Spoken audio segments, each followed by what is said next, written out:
Welcome to Table Talk, the place for deep conversations in the Geekverse. And trust me, when we tear into a subject, we go deep. I'm Heath, and I'll be your host. Each episode, I'll be talking with one or more creators, authors, illustrators, publishers, or other movers and shakers in games, TV, books, movies, or other areas of the Geekverse. Regular guests include Douglas A. Burton, the author of Faraway Bird, a multi-award-winning historical fiction novel of the Byzantine Empress Theodora. He's also the author of The Heroine's Labyrinth, an alternative story structure to the hero's journey that often occurs in stories with feminine heroes. That structural framework frequently comes up in our analysis of story. Brianna de Silva, she's the director and co-writer of The Cultists, a Lovecraftian comedy mockumentary-style web show here on YouTube. And the author of The City of Reckoning, an epic fantasy novel of political intrigue, the ethics of war, and young love. Cameron Pasha is a screenwriter, director, novelist, and was a writer and producer on the series Kings, a producer on NBC's Bionic Woman, and a co-producer and writer for Sleeper Cell. He's also written for the CW series Nikita and Roswell, New Mexico. He's been breaking news from inside Lucasfilm, Disney, and Hollywood. His analysis and commentary have become very popular on YouTube.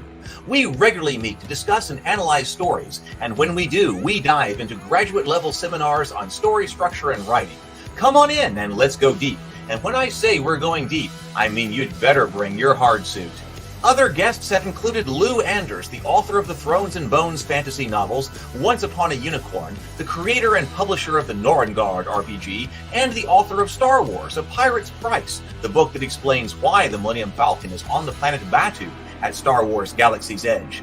Mark Tassin, the creator of the World of Ataltis, head of Mechanical Muse, former director of the Gen Con Writers Symposium, and the head developer of the new Cool Name RPG. Let's see, who else?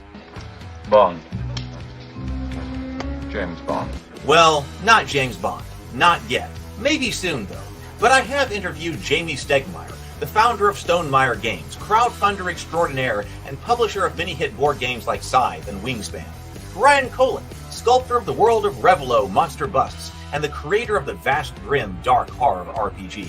Ajit George, the Dungeons & Dragons author. We talked about game writing, education, and his contribution to Van Richter's Guide to Ravenloft, and the development of the Journeys to the Radiant Citadel. I am Hela, Odin's firstborn, commander of the legions of Asgard, the rightful heir to the throne, and the goddess of death.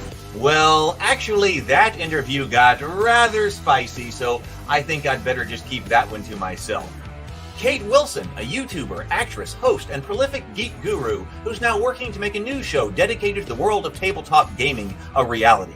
So buckle up and get ready for a wild ride, because it's time to explore the worlds of tabletop gaming, sci-fi, fantasy, and all of geekdom through the eyes of those who are making things happen. Atomic batteries to power. Turbines to speed. Roger, ready to move out.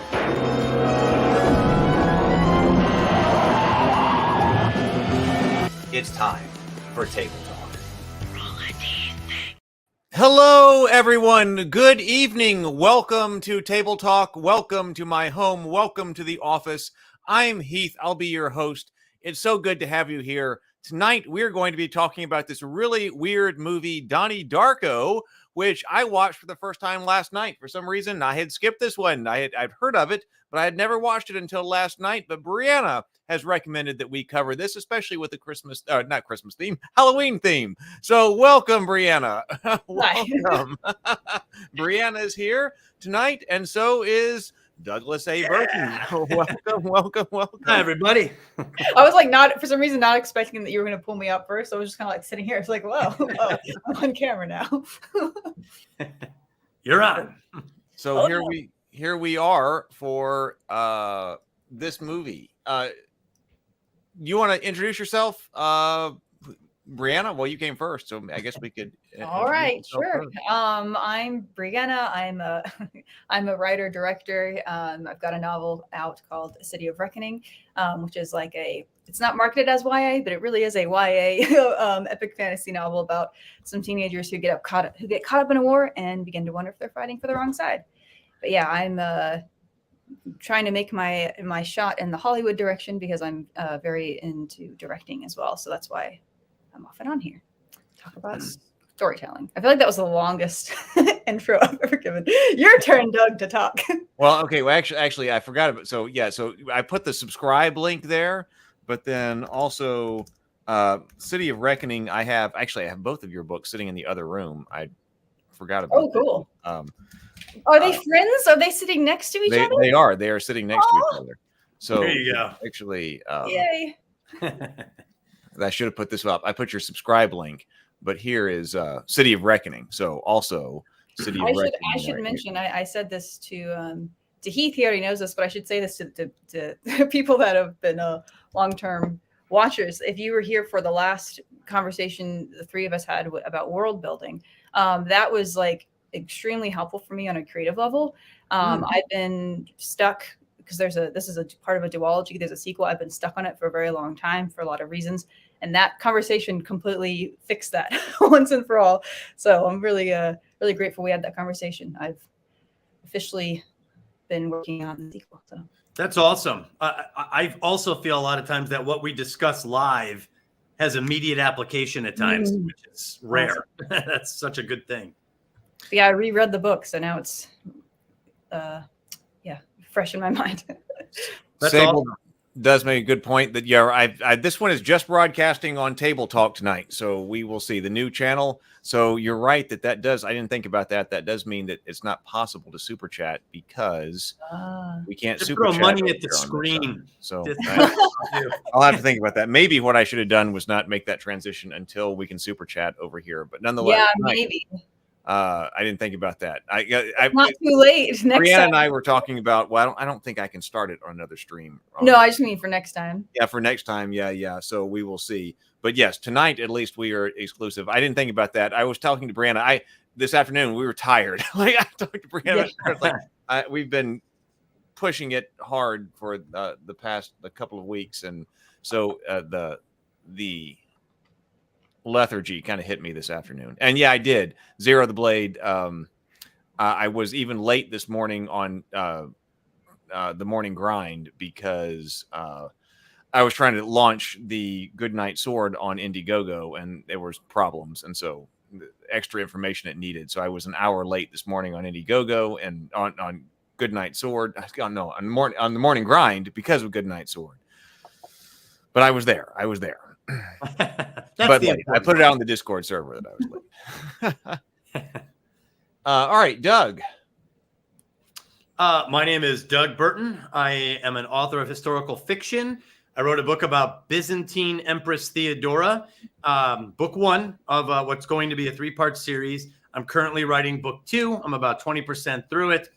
Really happy about that. I'm loving how it's coming out.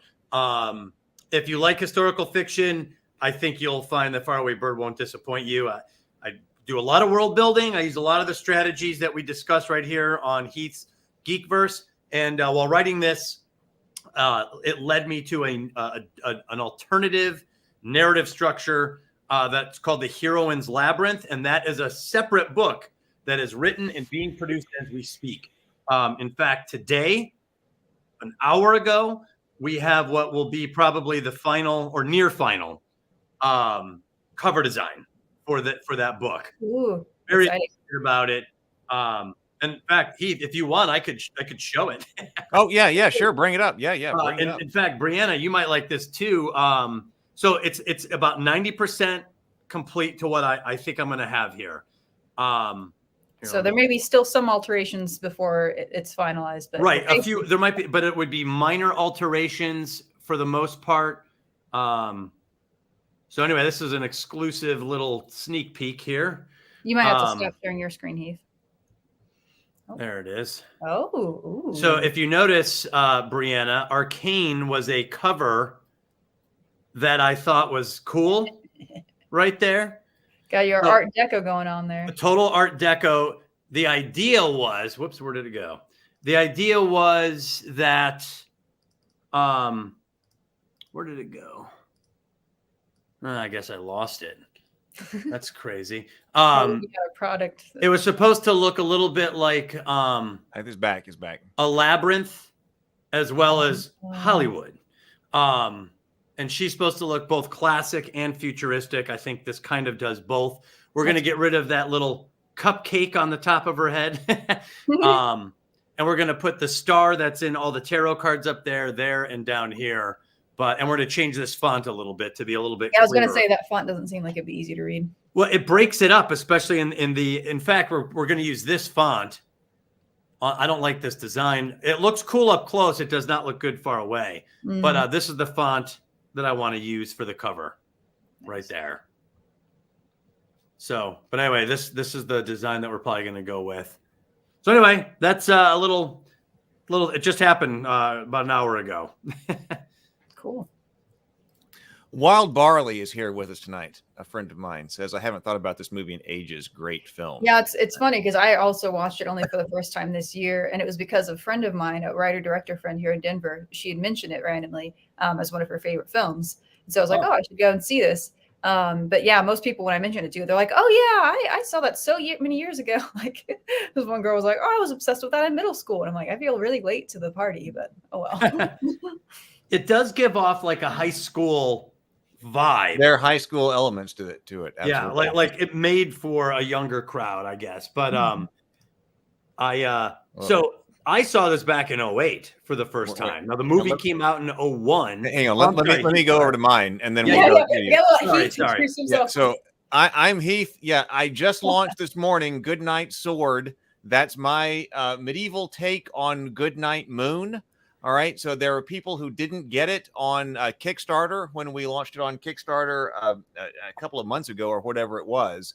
I'm bringing it back here for 2 weeks on Indiegogo. So if you have children in your life who are of the right age for Goodnight Moon, but you wish it had a fantasy twist to it, well, Goodnight Sword is the book that I have created. It's also the first book in the Tales of Rabavania world that is out and published. Let me put in the chat here. Goodnight Sword on Indiegogo. Yes, this will ship before Christmas, so that's why it's just 2 weeks. It's just short campaign here. So if you didn't get it and you want it, Indiegogo is the place to go. If you come over here, Brianna actually narrated this, and we have an animated audiobook that is embedded on the page, so you can check that out. Illustrated by Adam Botsford, animated and narrated by Brianna, right there on the page. So if you want a hardback book, like I said, short, fast, 2 weeks, this is the place to get it. And then we are moving on. And actually, I'll show off a cover too.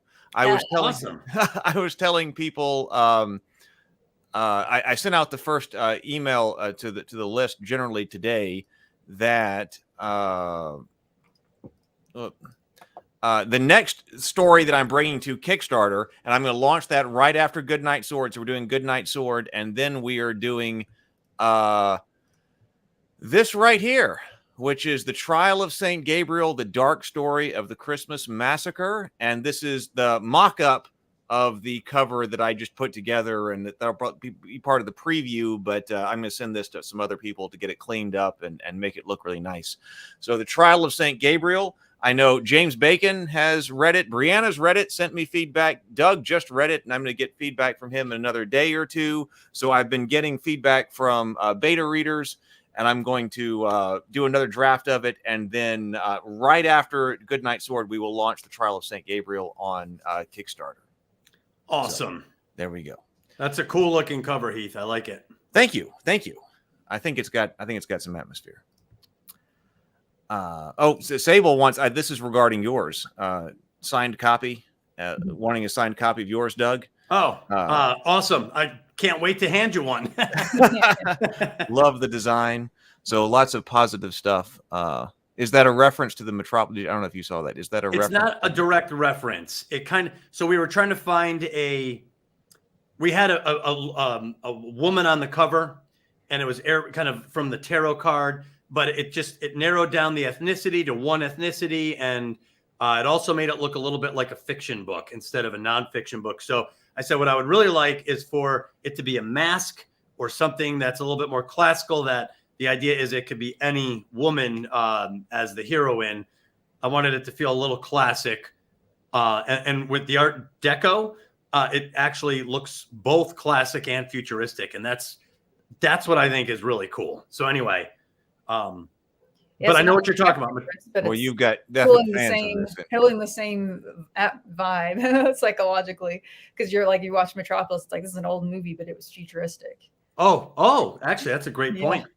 Because at the time it would have just felt futuristic, but then to us now it has both of those feelings to watch it. Jason says, yes, this is a new channel. Yes, this is a channel that's dedicated to Table Talk, because I realized that the branding is so important, because on the other channel, I had the morning grind. I had the stuff about board games. I had the discussion about stories right here. So this channel is Table Talk. That is our discussions and also clips and shorts from it. So this channel has actually been going very well. And because it's more tightly branded, then we're also branding a new channel as well for Dinner and a Board Game. So we're working on much more tight branding, which is actually working very well. In the short term, I know that's a little bit confusing. I know we're having to make the transition, but in the medium to long term, it's going to be much better. It's going to be much better. So that's what's going on. Brianna. Stop. All right. What's up, Stray? So do you want to all right, so lead us off. You were talking about watching it, Doug. Yeah, I'm sorry, I segued way too early. No, that's fine. Yeah, so it was suggested that that Donnie Darko is going to be the topic for tonight, and I had not seen it since 2008. I remember that's the first time I saw it, and I remember that I was like, oh, that's the one with the evil bunny. That's all I could really remember about it. And I watched it again. And by the way, I loved it. I loved this movie. I was actually surprised by how much I liked it. Despite how confused I was at times, it didn't matter. There's a lot, because you're like, what? There's a lot, but the storyteller did a good job of presenting it in a weird dreamlike quality. And I like that. And I like being a little destabilized in my footing in a film sometimes, as long as I feel like the filmmakers know what they're doing. And I did feel like that. So I watched it last night, and I was looking at my wife, and I was like, we watched this in 2008. I'm like, do you remember this? And she's like, no. I was like, I don't remember any of this either. So it felt like I was watching it for the first time. And so it was all fresh. I didn't know what was going to happen. I didn't remember how it ended. And I took a ton of notes, and I really enjoyed it. I can't wait to watch it again to get a better understanding of what I just watched. Right. Yeah, on the understanding note, we were saying this a little bit before we went live. I feel like the general kind of framing of the conversation is basically there are two things we will end up talking about. We'll have to talk first about like what everyone talks about with Donnie Darko, which is just what actually happened and the theories around that. And then there's like the whole storytelling aspect, which I find that the closer you look, the deeper it gets. Like there's a lot of thematic things going on from a storytelling perspective. So there's a lot, and things that are connected to, at least I see them as being connected to the things we talked about before on this channel, which is why I wanted to recommend it. So, and did which movie came out? This came out in 2001. Yeah. Okay, because it even had some Abyss vibes. Remember the Abyss? I thought it was older than that. Like I said, I'd never seen it before, but I thought it was going to be a '90s movie, and it's actually, I mean, it's 2001. Yeah. You know, so it's a little bit later than I thought it was. So it's also it emerges at an interesting time, like right after 9/11. We were talking about 9/11 with relation to Black Hawk Down. That's a good way to frame it too, to think about it, because it's definitely making political comments too about like when that was. Well, but it was made before 9/11. Oh, before it was made before 9/11, but it was released after 9/11. Well, and what's weird is it came out in 2001 before 9/11, and it's set in 1988. It's set in 1988, right? Right. So that for whatever reason, it gave off a strong 90s vibe in this show. I felt like I was watching a 90s movie. It didn't feel like 2001 when I was watching it for whatever reason. Good or not good or bad. It's just James is asking which version we watched. I watched the theatrical cut last night. I was watching the director's cut this afternoon when I was like, I just got to chill. So I'm just going to watch this again with the notes and take notes. So I watched the theatrical cut, but I didn't get finished with it before this right here. And then I've seen both. I saw the theatrical cut for the first time a couple months ago, and then I just watched the I don't know why I'm switching them. The director's cut several days ago.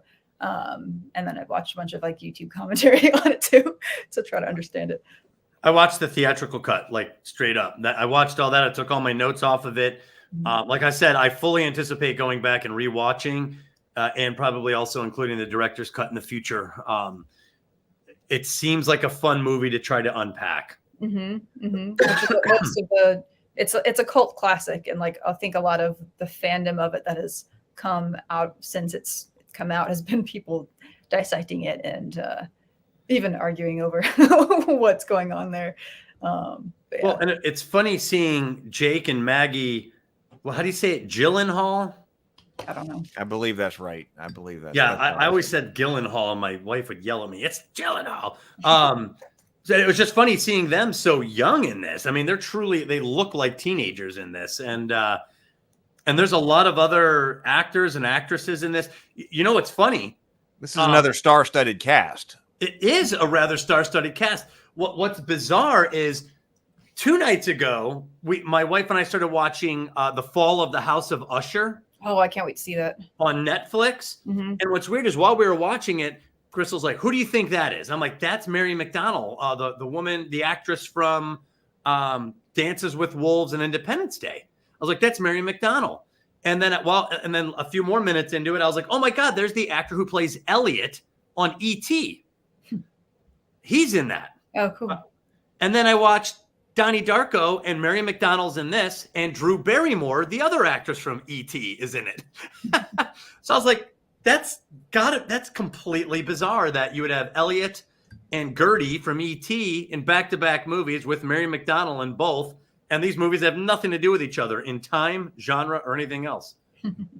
Hey, BGD, good to see you. I'm glad everybody's finding their way over here. We got BGD That's over good, here. yes. Awesome. Genre is an interesting note if you guys are okay with starting to jump in a little Go bit. for it. Yeah, Let's jump in. You can lead it off, Brianna. We said you might have to do it, so that's fine. Because I'm curious to know if the two of you had the same experience. I came into it thinking it was going to be a very different kind of movie, and it's so fascinating the way it like sets things up. Because when you look at like the marketing for it or like the posters, you think this is a horror film. You know, you see this like creepy looking rabbit, and you're like, okay, this is like going to be something that's going to go kill people or something. Incorrect. In fact, when I tried to kind of analyze it from a story, I didn't really deeply analyze it from a story structure, but it did not have the typical horror story structures. It's not a horror movie. And I think it's just a science fiction movie. Like, I think that's basically what you would end up categorizing it, but it's so weird and so quirky that it sort of defies categorizations. Well, I think it's kind of a thriller with a creepy vibe. Instead of trying to draw suspense, which is usually the thriller thing, it just creeps you out. Instead, it like replaces like anticipation or suspense with creep outs. It's just creepy and like trippy, but you are trying to figure out what's going on, like a thriller. I agree with that. I didn't watch any trailer or anything like this. I went to this movie completely cold. Brianna said, watch it. All right, so we're watching this. People said they really liked it on the Morning Grind about what they were trying to. So I would say, there's some teen drama, yeah, as James is saying, but thriller would probably be something that I would probably say, because it's not horror in that sense. I understand later as I was reading that, yeah, it definitely has horror elements. It was marketed that way. Yes. I found out later, but people that like horror will like it. Some That's some interesting. Some of us. Yes. If you had to put a genre on it, Brianna, how would you? Well, I think it would be something like that. I think it would be like, thriller, science fiction, maybe even fantasy. I want to say that's how IMDb categorizes it. Wait, let me see. Oh, good idea.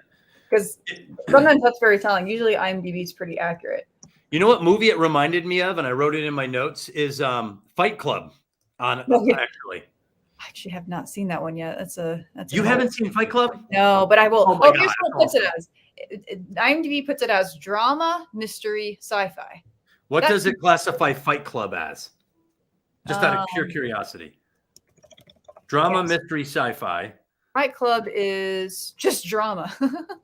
It's a lot more than that. Yeah, so maybe that one's incomplete. I haven't seen that one, but I kind of know the story, so it's been a little spoiled for me. But yeah, as far as how it's structured, how it handles the unknown quantities, the way it handles the kind of meandering but compelling storyline reminded me a lot of Fight Club.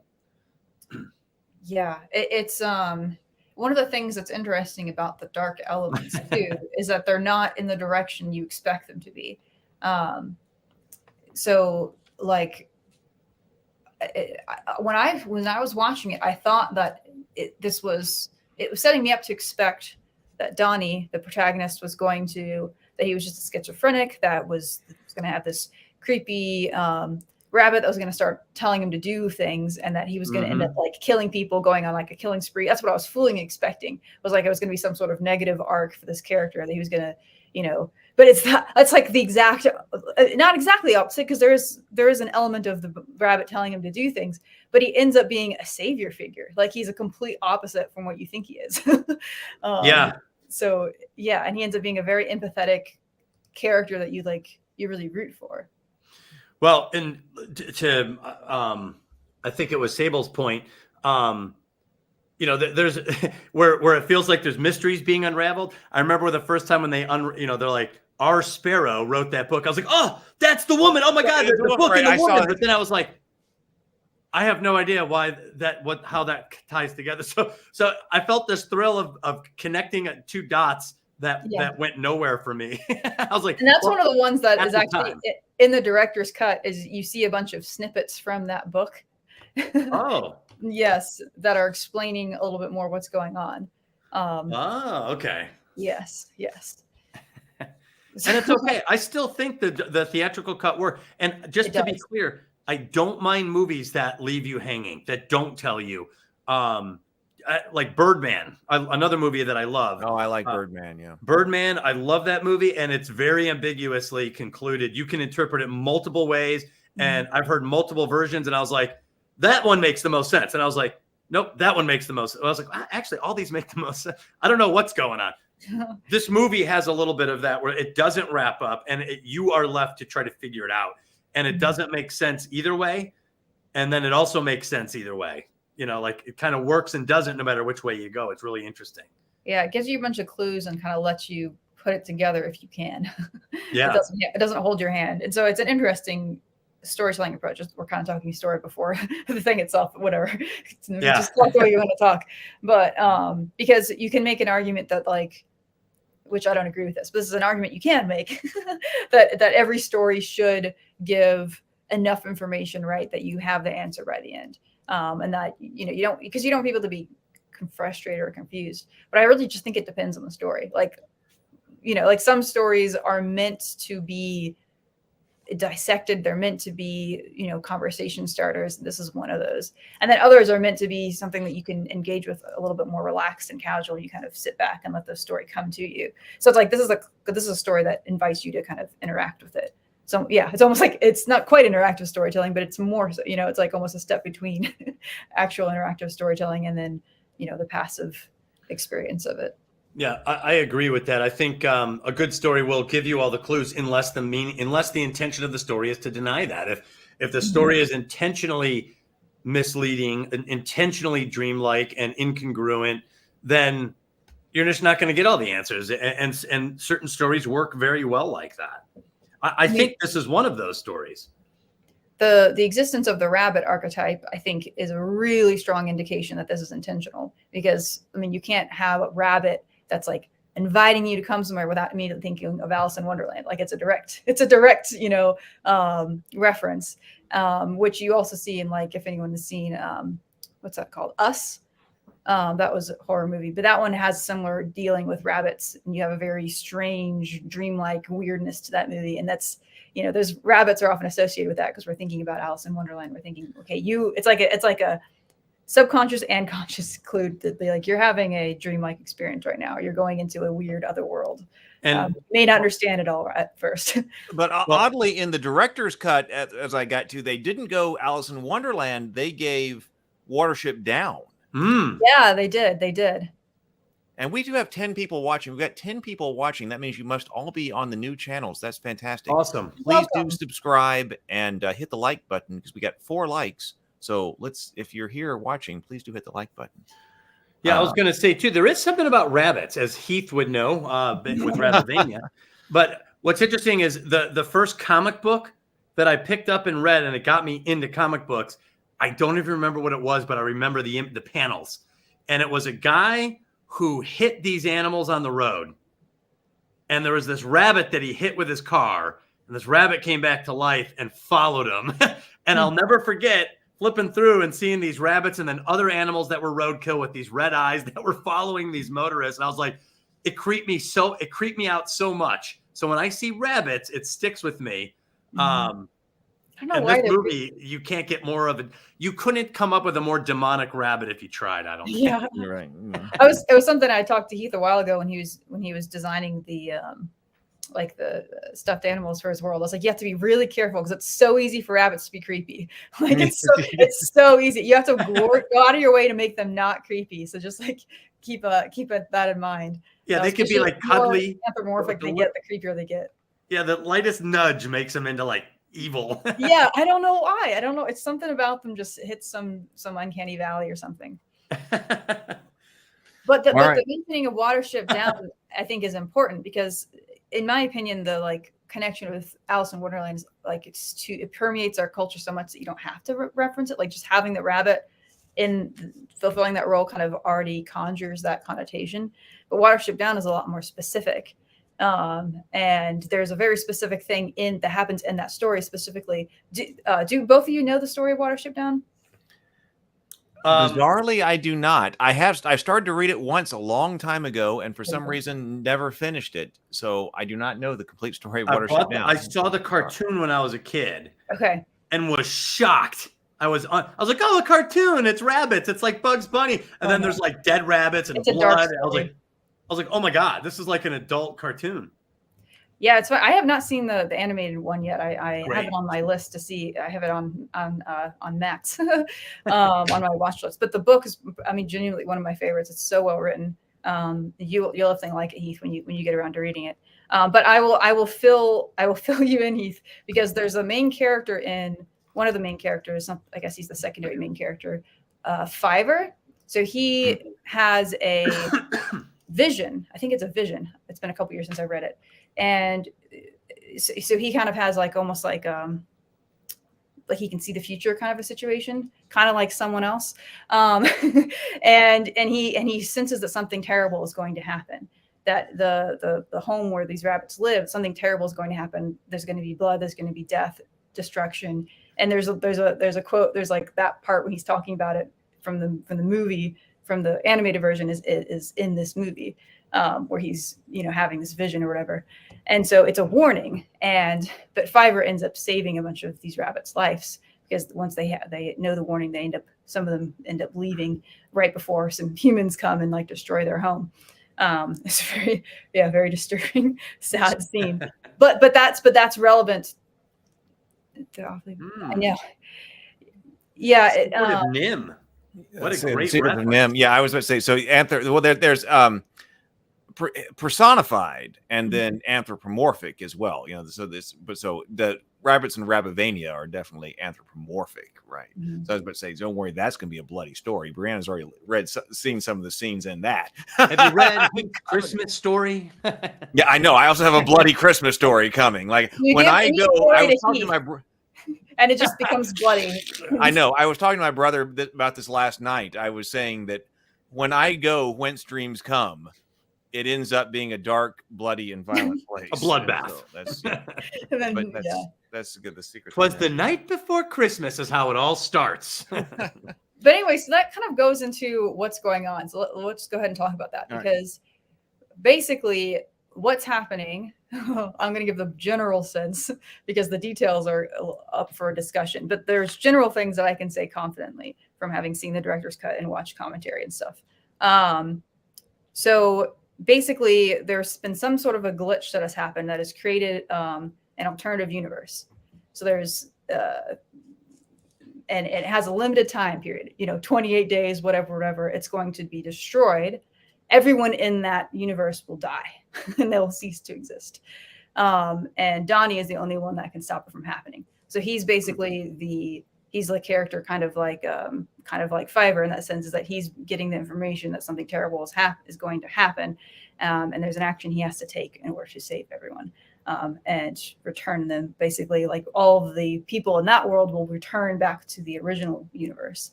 But he can't. So that's why there's a self-sacrificial element to it.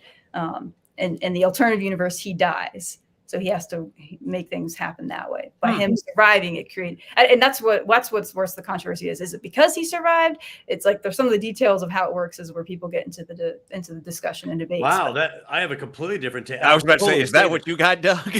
No, not at all. I'm curious to know what you guys think, but I can say that with confidence. That is what is happening. Okay, interesting. Yes. But my take was that this guy survived the engine crashing into his room, met the girl, and the girl was hit by a car. And the movie emphasizes mental health issues and a social worker who's consistently in the story.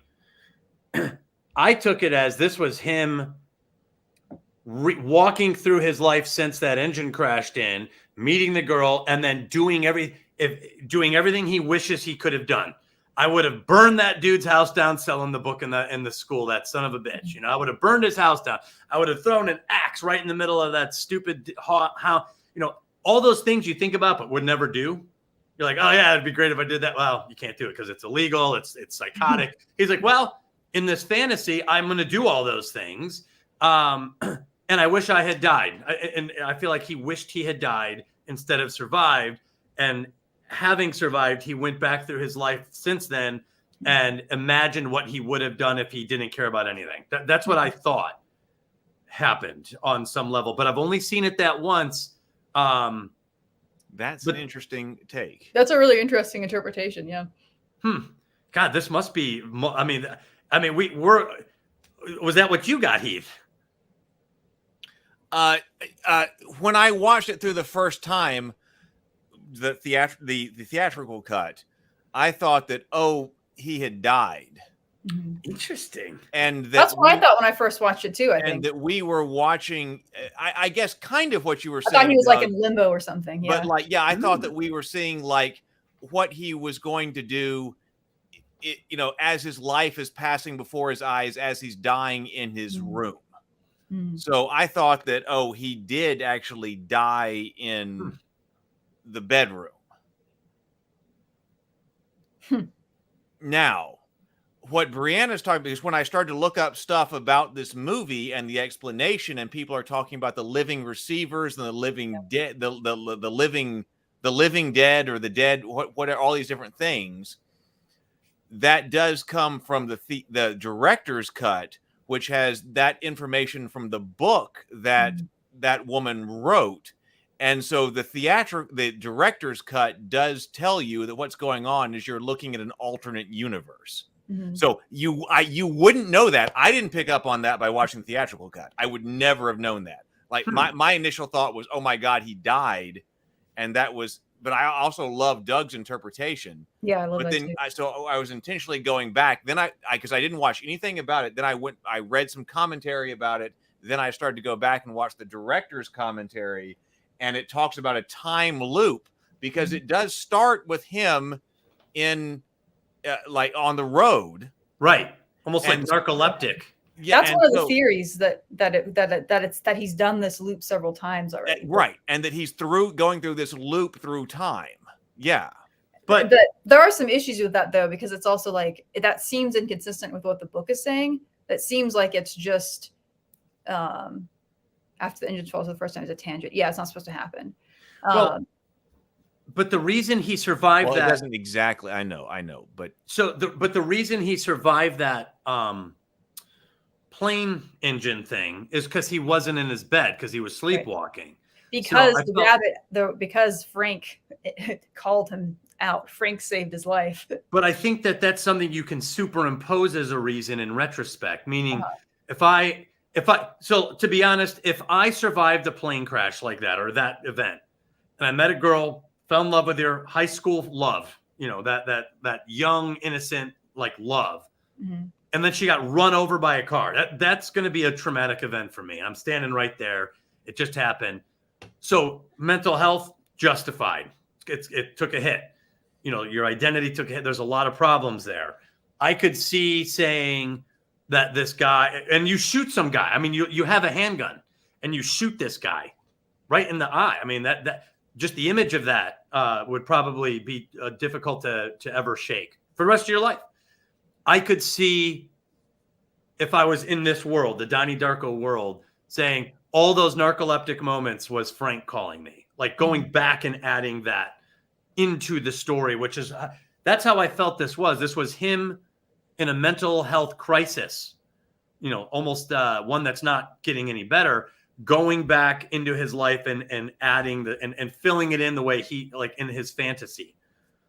This is why I think the theatrical cut is so much better, is because it leaves things more vague. It actually invites more like interpretation and different versions of different ways of seeing it.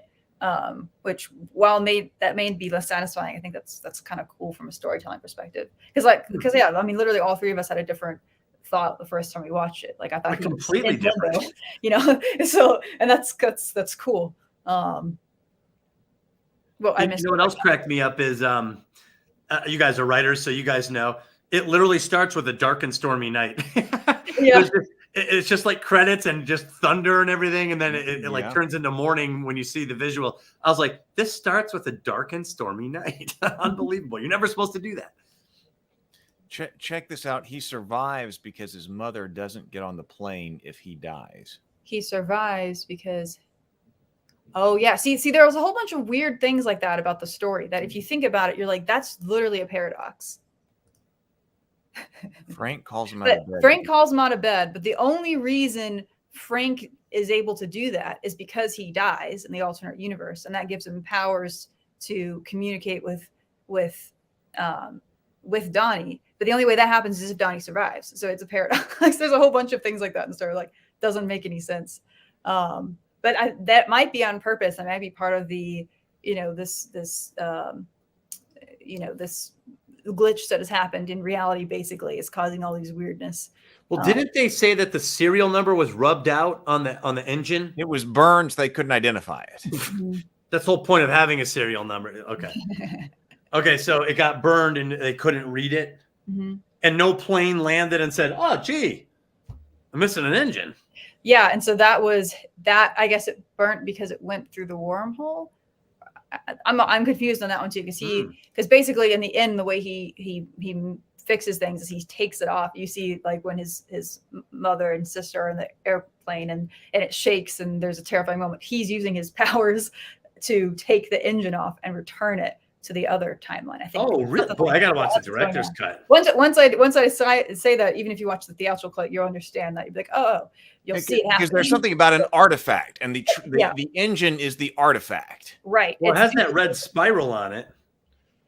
So that's the thing that's not supposed to exist. It's like there's two of them or something, and that created the glitch. Interesting. Yeah. Boy, yeah, that is. It sounds like the director's cut changes the context of the theatrical cut pretty significantly. Sounds like Sable doesn't like this movie. But so the other thing, just to clarify, go ahead, Brianna. Yeah, the artifact causes the tangent. Exactly. So basically what's going on, I guess the only other thing to mention is that, so during those 28 days or whatever, that this alternative universe will still exist. There's the one person that has been chosen, and this is you have this theme about this. We can go back to this when we talk about themes, because it's relevant to stuff Heath's interested in, which is about free will. Free will is a big part of the story, and higher powers. And so Donnie has come to a conclusion that there is a higher power involved in what's going on. He's been chosen as I forget what the term is. There's the person I forget what it is. Someone help me in the comments. But he's a certain role that he has these extra powers, and he's able to do these things. He's able to return the artifacts to the original world. And basically, there are other characters that are consciously, or I think it's all unconsciously. Maybe it's some of both, but they're all basically there are characters that are motivated to move him in the right direction, so that he's in the right place in the right time to do the right thing for their own survival. So, for example, like the teacher behaves so weirdly, like she's like, sit next to the one you think is most attractive. Like, what teacher would talk that way? But she's being motivated by these higher forces, that she wants to make sure that these two sit together. She wants to make sure that they're all in the right place at the right time. And so she says that, and then she tells her where to sit. Yeah, she sure does, because the girl's kind of hesitant. She's like, all right, you sit there. And so there's a number of characters like that that are, I think it's all unconscious, but they're all being driven to get him in the right place at the right time. He's the only one that's like sort of seeing all this stuff happening, and he at the end understands it, even though we as viewers don't necessarily, but he does. I think those are the big things. Yeah, very interesting. But again, there's that mental health issue there that is so prevalent in the story. And, the mother attempts to talk to him, and he kind of rejects the mother, and she then accepts the rejection and kind of wanders out. I thought the parents were rather ineffective in this. Like, even one of the opening scenes, like the kids are totally swearing at each other. And I was like, is that like, there's no way my parents would allow any of that, like flagrant swearing at each other like that. It seemed pretty blatant, Well, but also, but he's not mentally ill. It's like a redirection.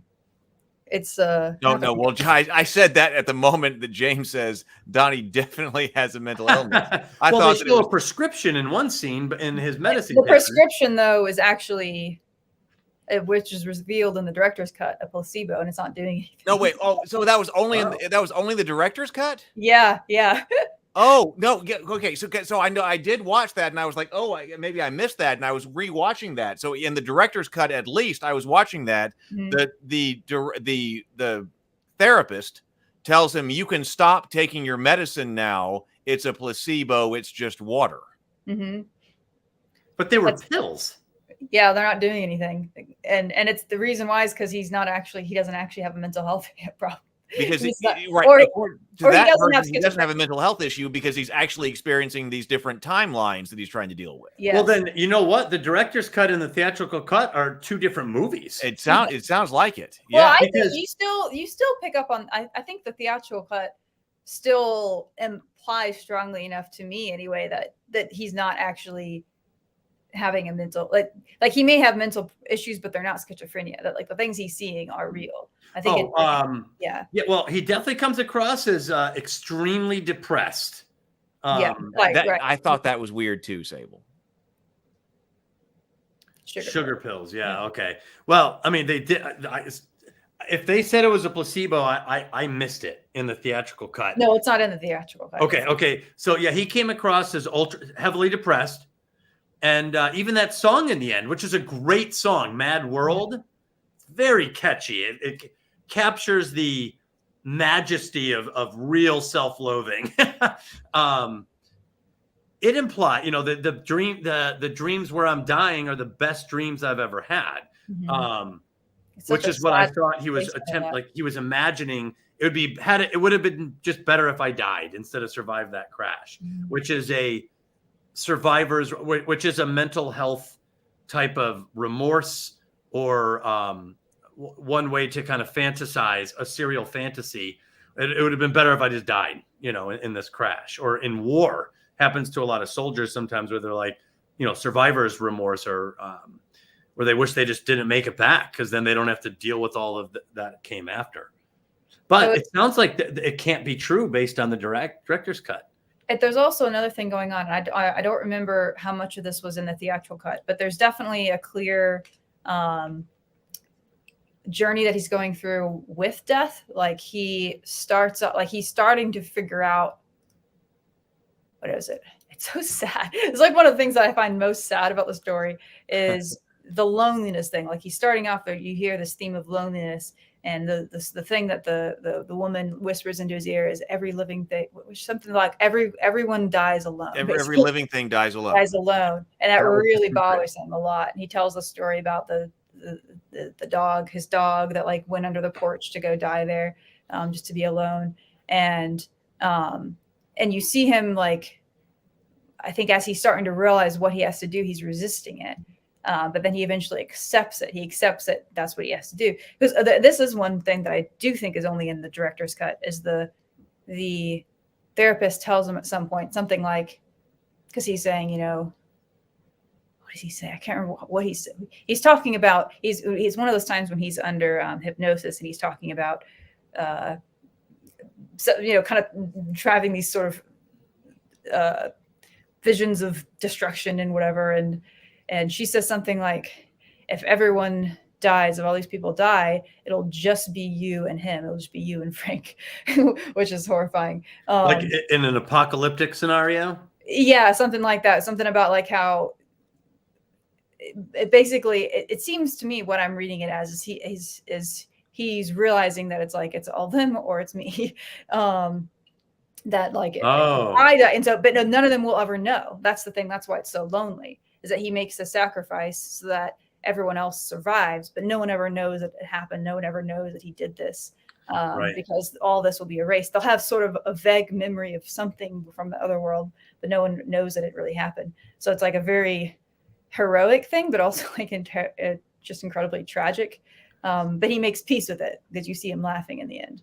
Well, what's interesting is you mentioned that one of the themes is free will, and I have it in my notes somewhere, but he has that discussion basically about predetermination with his teacher. And what I found bizarre is the teacher's like, we can't have this discussion, which is a really weird conversation that one of the participants in this discussion, who clearly has his own thoughts, just cancels out the conversation. Mm-hmm. What did you think? It seemed that they played it like it was mysterious or a little bit like almost conspiratorial, but I found it bizarre that he just stopped talking to him about it. It was weird. Yeah, I didn't understand that part. Well, Yeah, okay, you know so what I'm that was, saying? okay, so I did look at different theories on that, because the way I read it was not terribly supernatural on my first route through. Mm-hmm. Because that it was, okay, now we're getting into a religious discussion, and I can't have that. Like, so that was the original way that I took that. We're about to get into a real religious or theological discussion, and I can't have that with a student. That was the way that I took that originally. But it's but other people, once you get to the director's cut and you have the idea that that they are the living, the manipulated living or something, that manipulated living, the manipulated dead, I think. Those are the ones living, the manipulated dead. Yeah, because that professor or that teacher, and I don't think they're a professor, because it's a high school, but is one of the people who are manipulating him toward his end goal, just like the English teacher is. Mm-hmm. Wow. So why doesn't he give him the information, though? That's what I'm confused on. You think that would mean he would? Because I think he has to come to it on his own or something. Dreams, interesting lashes of what's on the tangent, that he had gotten to the point where he needed to go, and then he needed to go over to the grandma death. Mm. Sable says every teenager believes they're the one who can see the brokenness of the world, the only one.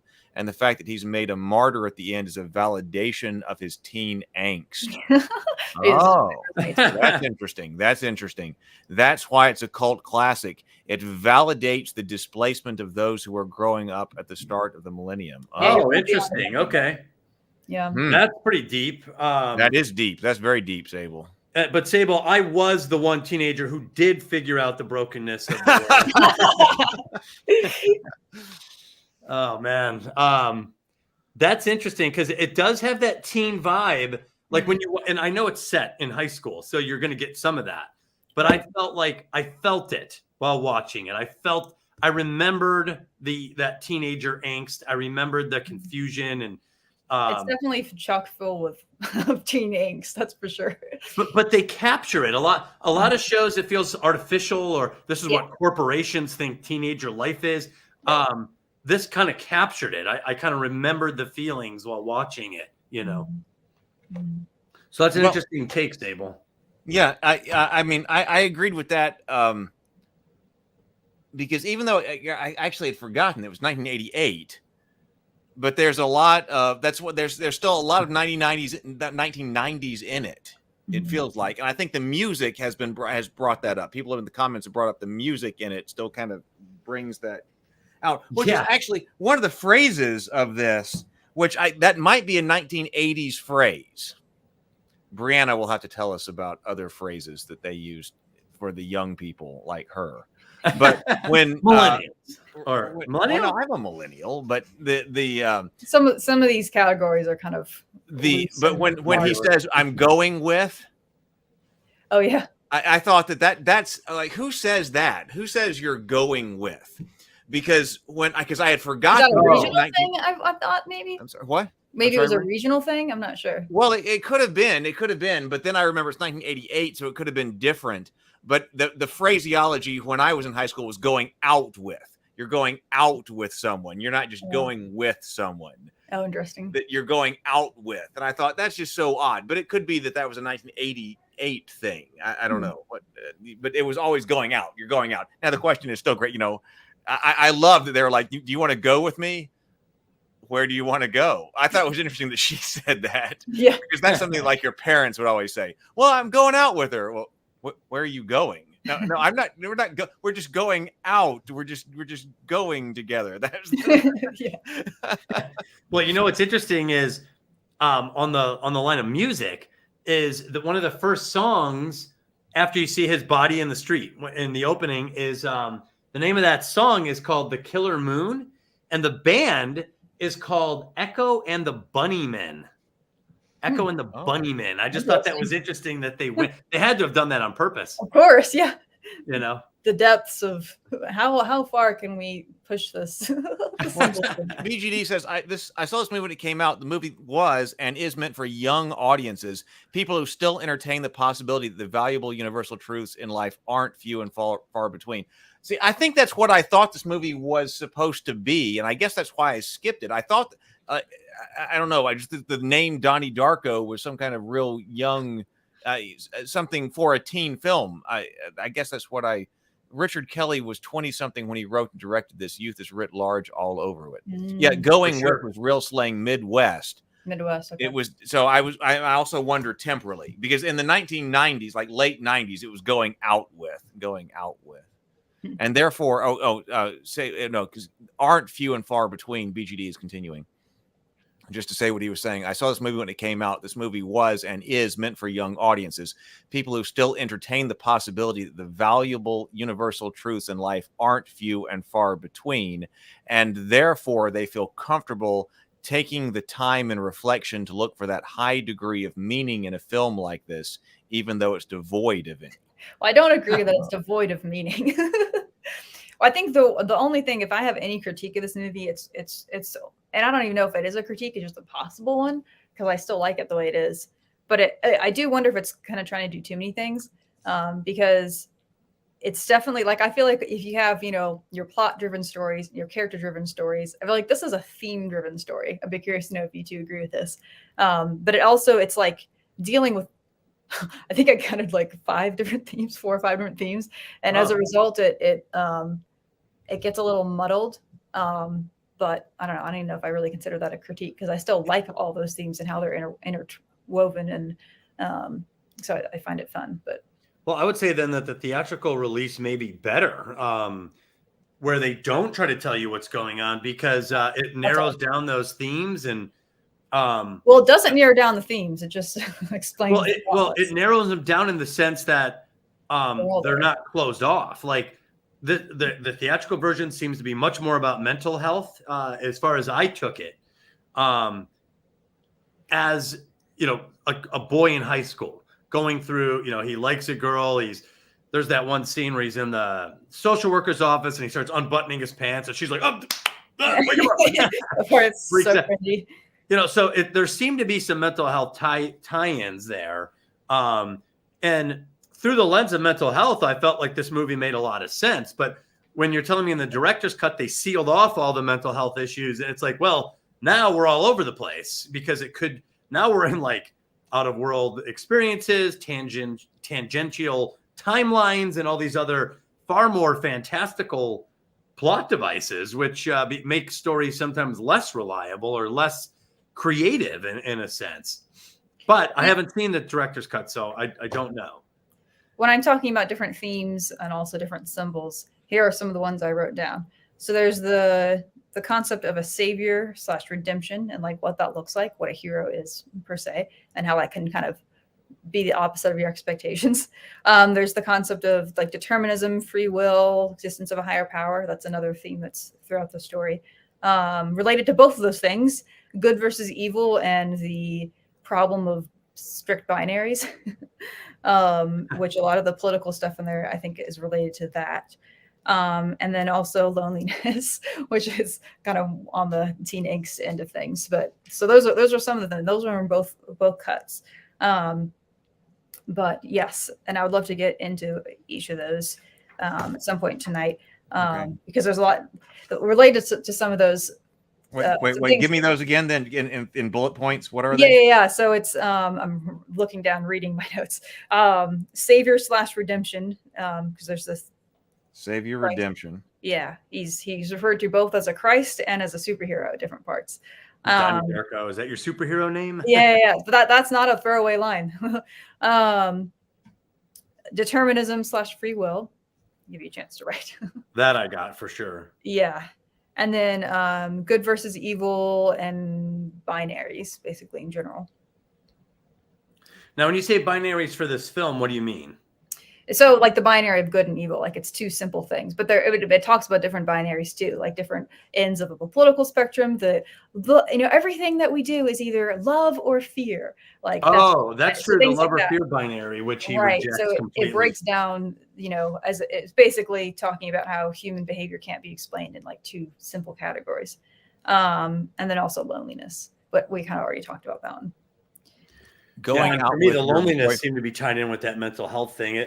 Again, it just felt like he was struggling to deal with the fact that that guy hit his girlfriend and he shot him, because they even had that scene of that like abyss thing leading him to the handgun.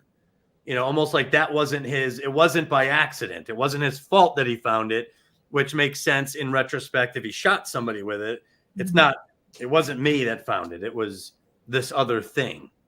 Yeah, that's coming into the determinism, because he also does it completely dispassionately. Like when he shoots him, it's just like and the next thing I'm supposed to do is shoot him in the eye. Like he knows at that point that he's following a series of steps, and it's not like you killed my girlfriend, I'm gonna kill. He's just like, this is what I do now. Like he doesn't have very much emotion when he does it, which is, I think, indicative of the fact that he's at that point following a script. At that point, he understands his role. Yeah. Interesting. Very interesting. I want to mention a couple other things to talk about today that are related to some of our subjects, is tying this story back to our conversation about the Dark Knight. Well, actually, that's related to the Savior Redemption thing. A dark hero is, and then also talking about, I'm going to use that word again, dark masculinity, because we've talked about dark femininity and dark masculinity, and I think that conversation is relevant to this story as well. Interesting.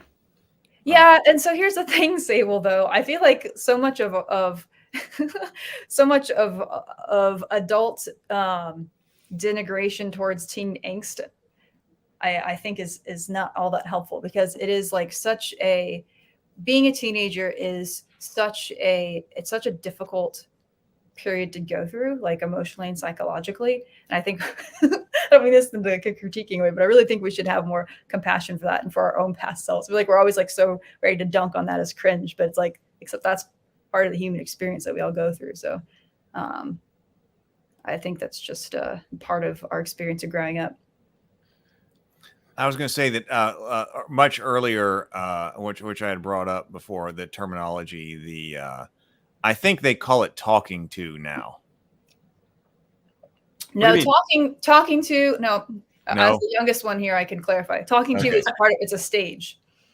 Talking to is the first thing you do. Oh. Before you become officially a couple. So first you're talking to someone, and then you become, boyfriend, girlfriend, whatever. You have a label. Anyway, so that's. So, but what do you call it? I was using phrases. I'm in a talking phase with someone right now. So that's a phase. It's part of the process. I thought that was going to be interesting. So, but if you're going someplace, if you're going out with somebody, even though you're not actually going anywhere, if you are now just talking to them, that might be because teenagers today get their driver's license later, and they can't actually even metaphorically go anywhere, but they can. Maybe talking to. I think maybe actually now I'm thinking about it, that you could maybe argue there's another phase. It's like talking to and then seeing, and then you're actually like. We're just texting. But it's actually, I think, comes more from younger generations having like increasingly higher anxiety around commitment. So it's more just like postponing, putting labels on things. I think that's more what it is. But I don't know. That's what I understand that to be. I don't know, man. Commitment. I'm almost 30. Is pretty anxious for any age. Huh? Commitment, I think, is a pretty persistent issue through generation. Yeah, just in terms of like generational like patterns of behavior, there's been a lot more of younger generations like making things casual for longer first. I think I don't know if I know what I'm talking about, but that's my understanding. Well, maybe. I mean, that's how I use it. I'm gonna have to pay attention to when I look like this. When he looks up like that, he looks like he. Oh, I know what he's like. Sometimes people think and look up. Like very strange. Yeah. Maybe that. You do have a very definitive nose. Maybe that's why. A young Caesar, freshly minted. That's funny. What an observation. that is. The fact the guy who penned this film is in his 20s is revealing. Yeah. We only view this as cringe. I was waiting for his response. What, did I freeze? Nope. I might have frozen. We only view it as cringe because we've experienced the experience to know better. Oh, there we go. Oh, sorry. I think I froze. Because we know better. Yeah. Yeah, it's cringe when you have a wider spectrum to interpret what's happening. But when you're a teenager, man, it's a pretty narrow interpretation, and you're it to interpret it. So, you just everything's elevated. You take everything seems to be more consequential, and I don't fault teenagers for it. I remember what it was like. It is not always that fun when you're a teenager. And I feel like when you're in your early 20s, you're still kind of like processing a lot of the same things that you're processing as a teenager. And you're just not supervised. Yeah. So I mean, that's why you find a lot of, I mean, that's what City of Reckoning is in many ways. That was my early 20s story. That was like very teen angsty in a way. And I think because a lot of those stories are going to be written by people in their early 20s. You're like coming just out of that. As teenagers start writing a lot of stories because they're kids. Yeah. But yeah. Well, most of the things that I have written down here on my notes were things that I thought occurred but never got paid off. Oh, interesting. Oh yeah, there's plenty of those. I wasn't. Anyway, go ahead. So we could just go through those. Yeah. But it might be more interesting to go through Brianna's 3 bullet points and see where those things, if those things come up, or whether they don't come up and be brought up later. I don't have a preference. Well, okay, the Smurf conversation. Oh yeah, that one. I was thinking about that. I couldn't figure out what the point of that was. Okay, right. So I was like, so we go. It's an extended scene. Yeah. Well, I took that as Tarantino style dialogue, where they're just going on a tangent on a topic that would otherwise be mundane. But so much of the story feels so intentional, so it's like I can't quite accept that yet. Well, and you might be right. That's how I took it. Yeah. Like a Tarantino discussion on a cheeseburger, they're talking about Smurfette and Gargamel, the different take. It had that vibe to me that they were taking this conversation, this topic that would normally be a non-topic, and expanding it into this deep conversation, and it's entertaining. I just had a thought, actually. I think that one is that the point of that story, that scene is thematic, not plot. I think I know what the thematic point of it is. Because like I was saying, I think this is a theme-driven story. So one of the things, and we'll come back to this when we talk about like good and evil and morality and how the story talks about that. But there is the, because there is the, that character. What is he? He's like a motivational speaker type character that is super. Patrick Swayze. Yeah. And so, and one of the things that he talks about is that these kids that are giving into fear, they end up falling into, and he gives 3 categories of things that these kids fall into, these terrible things. They get into drugs, they get into premarital sex, and then they get into alcohol. And so it's interesting because he points these as failure points. He talks about them as these failure points, and yet you see the character Donnie Darko do all 3 of these things at various points in the story. And it's kind of, from his perspective, like these things are not seen as negative failings, but they're like part of his coming of age. Like they're like different, like almost like hero's journey steps he's taking in his actualization. And sex is of course very important to him. He's a teenage boy. And that's one of the things that he really wants to do before he dies, or have sex as much as he can, or whatever. I think that quote might have been in the director's cut. And so he mentions in that long-winded thing about the Smurfs, as he says, "What's the point of living if you don't have a dick?" Right. and I think it's I think that's thematically related to how like this other character, which is a supposedly a heroic one you're supposed to look up to, but of course ends up actually being an antichrist, as he calls him. He actually ends up being a horrible person, whereas Donnie he's exhibiting the exact opposite value system, in a way where he's seeing sex as like this a great positive thing about being alive, even if it's not in a committed marriage or whatever. And so I think that might be the point of that sequence. Also, he's doing that while I think are they drinking, or are they're shooting guns, aren't they? Yeah, but I think they're also drinking. They're shooting guns. Drinking. So they're doing the other thing that is bad. So I think that's a thematically driven scene. That would be my guess. Not guess. That's my theory. Okay. Interesting. Yeah, boy, I guess I didn't read into it on a thematic level as much. Again, I thought it was more stylistic, trying to capture what are teen guys talking about. They took the simple story or the simple topic and expanded it. And what's the point of living if you don't have a dick is a very teenager guy thing to say. It's not particularly deep. No. It's in fact not deep at all. And absolutely a guiding light when you're 20 or not even like 17 years old. I mean, what is the point of living without, if you don't have, forgetting that for the first, 10 to 11 years of your life, it had nothing to do with it. Right. Or that half the human race doesn't have one. Yeah, exactly. Yeah. That's true. Well, so I think you're right about the theme in general here, because there's something that's drawing you through this whole movie. Because even as weird as it is, and the different interpretations that we have and general lack of understanding you have,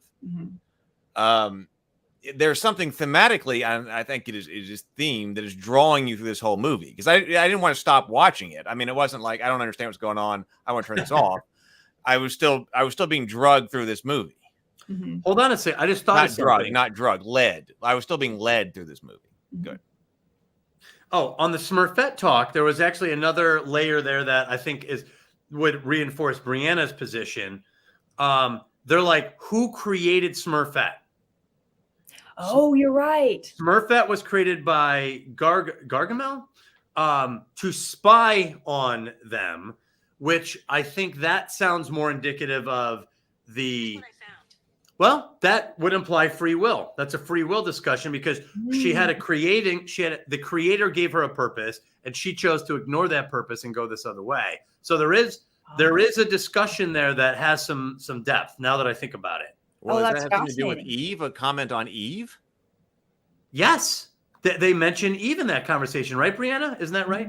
I don't remember them mentioning Eve, but I don't know about the Smurfs. No, I didn't know about the Smurf mythology either. But now you're talking about free will or who created the woman. That sounds like it's commentary on Eve. Now that we say that, that's fine. Yeah, they talk about her purpose. She was created. Like, where are all the other female Smurfs? That I was like, it was just Smurfette, and she was created And someone said something about her, and they're like, no. She was created by Gargamel to spy on the Smurfs. That was her purpose. And she was created by an outside force to be dropped into their society. And she found them so interesting that she became part of the society. They were discussing Smurf lore. It's a very teenager moment. Yeah, but now that that would negate some of what I thought earlier, that this was just a Tarantino discussion for the fun of it. There does seem to be a theme there that is in keeping with the rest of the film, especially on predetermination. Free will. She changed using free will. She changed her purpose. See, this is what I find so interesting about the movie, is that you can start, like, so much of it starts off almost like on a shallow level, but it's not like, I feel like as you dive into it, like, I do really think that there's a lot going on there, especially if you look at it as a theme-driven story. Can you put up JDM's comment? No, this one I had no idea. You thought you knew the Smurfs. You were wrong. Hey, just wait till I retell the Smurfs. I got. Oh no! It'll end in a bloodbath. Oh my God, that's great. All right, what are some other ones, Heath? Okay, the mailbox. Oh, that one also is annoying because that one only is in the director's cut. That's fulfilled. Okay, how do they pay off? Because in the theatrical cut, something needs to show up in that mailbox. Yes, that's very annoying. Yes. So he sends her a letter.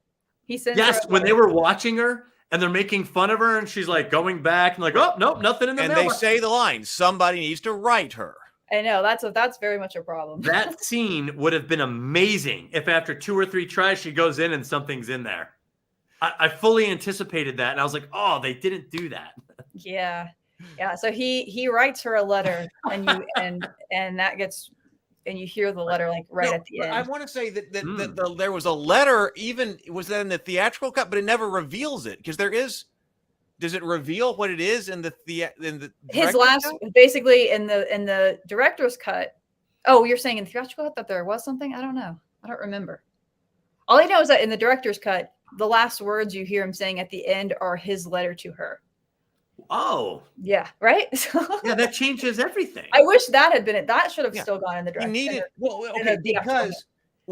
I think the mailbox is not paid off, and I also think Grandma Death in general is not paid off. Correct. In fact, it's only implied because she wrote a book on time travel, which is super interesting. And I don't know if you've ever seen the movie Somewhere in Time, but the guy who writes the book on time travel plays a pivotal part in the plot. So, wow, try saying that a couple times with alliteration.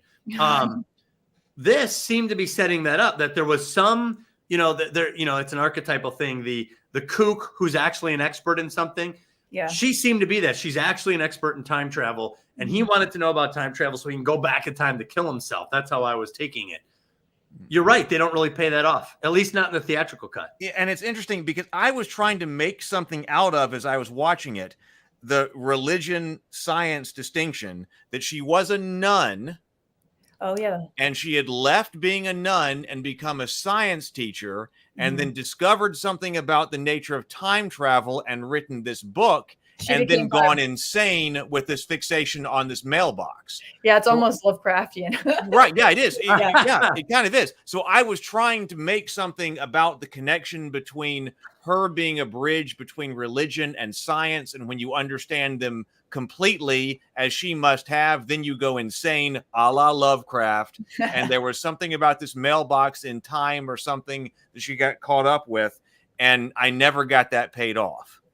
See, I think you're right that, like, well, they never really redeemed her. Like, she's portrayed as the kook, but she wrote this great book, right? So she has to have some kind of a merit, some kind of expertise or wisdom. Or, in fact, now that I'm thinking about it, I would not have had. She whispers something to him which is obscured. You don't hear it, and then later on they tell her what it is. Why? Have her say something that's so profound there that we have to wonder if there's more to her than we think. By hiding that, we actually kick the can on her kookiness. Like, she's still kooky. Yeah, I definitely wanted more with her. And I think perhaps her purpose is, again, thematic rather than plot-wise. Like, what you said, Heath, was really fascinating, because it's like she is an embodiment of that integration of religion and science. And so this, because that's one of the things Donnie's struggling with, is whether or not he believes in a higher power. And the way that that seems to combine itself in the story is like kind of an integration of both, of like, you don't know what this higher power is exactly, but it's there. But there's like a mysterious yet sort of scientific explanation for, the mysteries that are going on. Because they go at the theatrical cut, they do go to her house, because that's where the girl gets run over, right? Yes. And so, but she's not there at the end. I mean, I remember that right?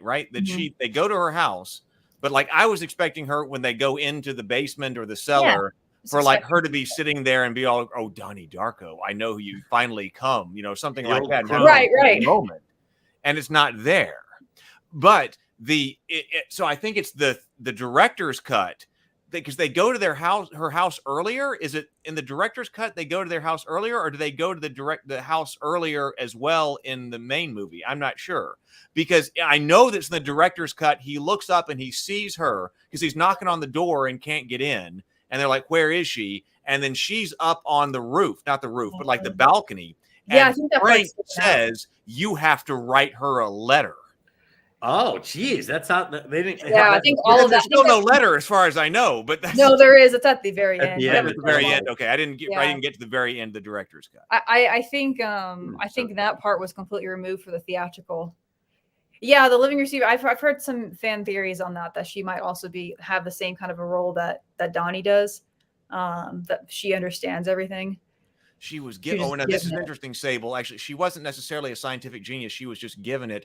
But she's what Donnie would become if he didn't follow God's channel. So I'm going to have to think about that more, because that's part of Lou's storytelling philosophy, that you have the bad example. Maybe So that would have been very interesting if she had gone insane and she was the bad example for what could happen to Donnie if he didn't put all the pieces together or didn't accept some fate or something like that. That's really interesting. So I'll have to think about it in that regard. It may not still have paid off, but it could have gone in that direction too. That's very I still don't think it pays off as much as I would like it to, but I think that might be an interesting way to interpret it. Very arcane. I love that. Yeah. Please do hit the like button. Please do hit the like button and subscribe if you're. She existed in the loop. She determinism personified. If Donnie didn't follow God's channel, everything would cease to be due to his instability of the tangent.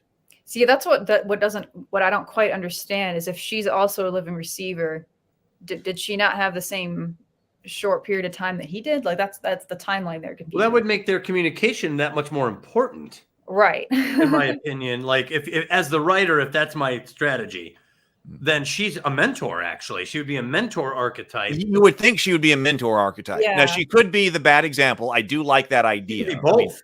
But I also think that Can you be both? Well, yeah, you could be a bad example, meaning the mentor. Don't do what I did. Yeah, exactly. Don't do what I did. The mentor took the wrong path, and now they have some wisdom based on what you could do or what I would have done if I could go back. But I did it wrong. Right, I did it wrong. Here's what you should keep in mind. A tragic mentor. That's a tragic mentor. Yeah, actually, well said. That's interesting. Yeah, that would be a bad example and a both archetypes at once. I mean, you can almost argue that Obi-Wan Kenobi is a tragic mentor. He, things didn't go well for him, but That's true. He has the wisdom that the hero needed at the same time. What's that quote? He needs to be trained. What, like you trained his father? Yeah, that's become like a meme. That's really a meme, yeah. And it's always funny. Like every one I've seen is funny. The way he delivers it is very funny. Oh yeah, like the way you train. Here's another one that I really wanted to pay off that, as far as I know, did not. Who the frack is the fat man in the red jumpsuit? That is watching them. I think that's supposed to be a government agent. I'm not sure if I remember it correctly.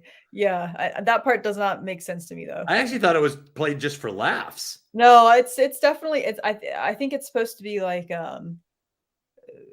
there's like a government organization that partially understands what's going on but doesn't fully, or something like that. Oh my God! So this is all over the place. Yeah. And so they're keeping an eye on him. So I think it has something to do with him being the living receiver. Like, there are other forces that are watching him. I don't know. I don't fully understand that. I really wanted that to pay off, because I didn't think it was paid for laughs. I thought it had great meaning, because she's, that's why he doesn't get the kiss. Yeah. Because we're being watched by this fat guy in the jumpsuit right over there. That's why I thought it was hysterical, because he's like closing in for the kiss, and it's like there's a big fat guy, and the guy's like, I mean, it can be both. But then he shows up again, right? Yeah, I mean, he shows up again. Because he's watching them at another point. I don't remember where. Yeah, he's watching them later in the movie too. Yeah. Right. In the, like, according to some theories, he's an FAA agent. I love how they're like, hey, let's put this guy in a disguise. How about a red jumpsuit? Like, let's make a very large man in a bright red jumpsuit. That stand-outable person possible. Right. Doesn't he have like a Walkman? The fat man is the same guy who looks from left to right in slow-mo at the end of the film. He was saying he looks from left to right in slow-mo. I don't remember what that part is.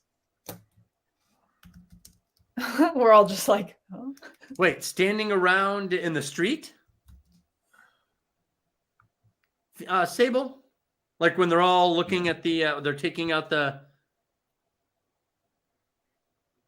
Anyway, I don't know. Yeah, boy, I missed a lot. I think not having watched the director's cut really changed my opinion of this film, because you guys have all this other knowledge, and it seems to be absolutely definitive on some yes or no's as to what's happening in the movie. Yeah, and a lot of this is just like some of this are things. Okay. So he was one of the guys. It's only because I watched the theatrical cut, and like I said, I had the idea that he had died and that we were watching like his dying moments with all of this stuff. That's what I had thought had happened. And then I was looking for commentary on Reddit and other places only after I had watched it, and it was talking about all this other stuff. And I was like, man, I didn't get any of that. Yeah, me either. And it was from the director's cut. So that's why I started watching it tonight. Yes, well, this is why I feel like that's the correct order to do it. You watch the theatrical cut, and then you're like, you're interested, you're intrigued, and you're confused, but you want more information. Then you watch the director's cut. Because if you start with the director's cut, it's not a very good movie. like the pacing's really bad in the director's cut, but it explains things. So it's a satisfying second watch. I almost feel like a filmmaker needs to make an 1.5-hour movie that's a mystery, and then make a 2-hour movie that it tells you a little bit more, and then a 3-hour movie that tells you the final. You can almost make a genre out of this, a layered storytelling effort. I would almost think that would work based on just this.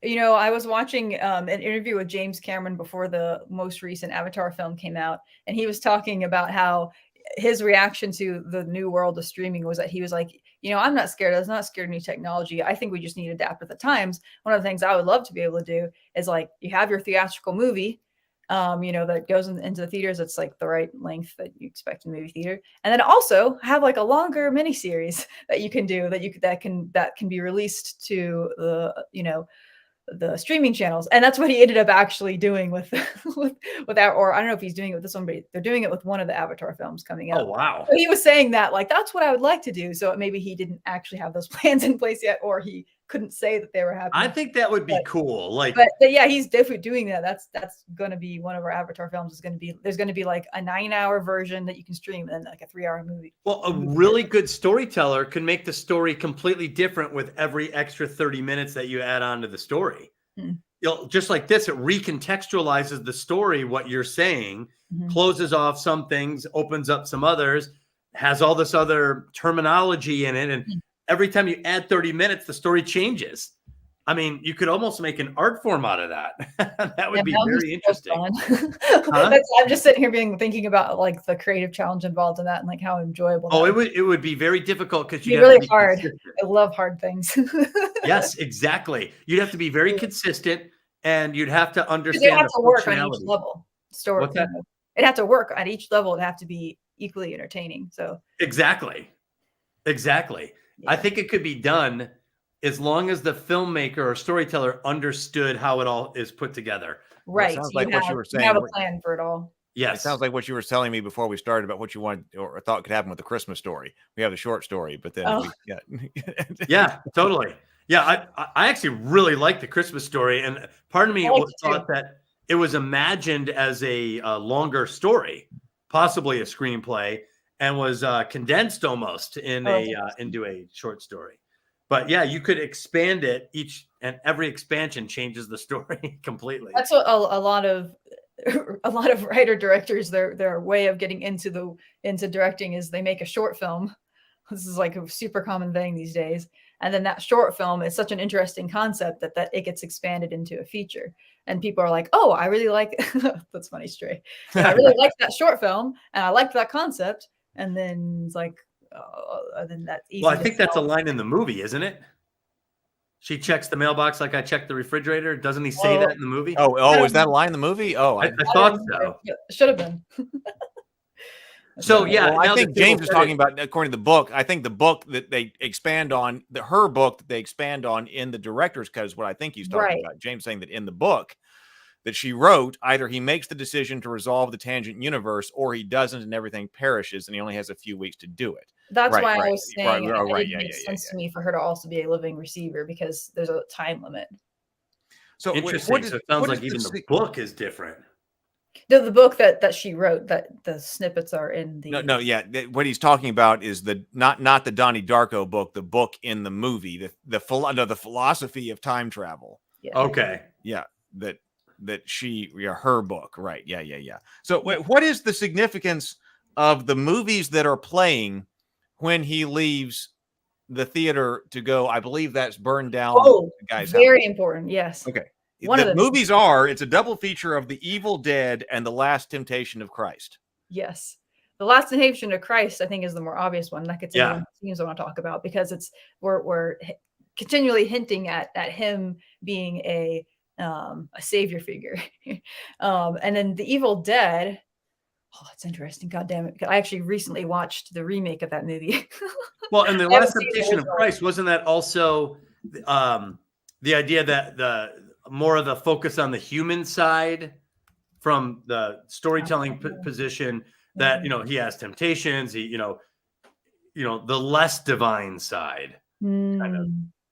That's an interesting note too. And what was the other one? The Evil Dead? The Evil Dead. So that's the Evil Dead basic plot. I'm trying to think. I'm just going to walk through it and see if I can figure out what the connection is because I instantly can tell the other one. But the Evil Dead it's a very classic horror kind of a story where there's these people that are in a cabin in the middle of nowhere, and there's a book that's used to summon a bunch of and then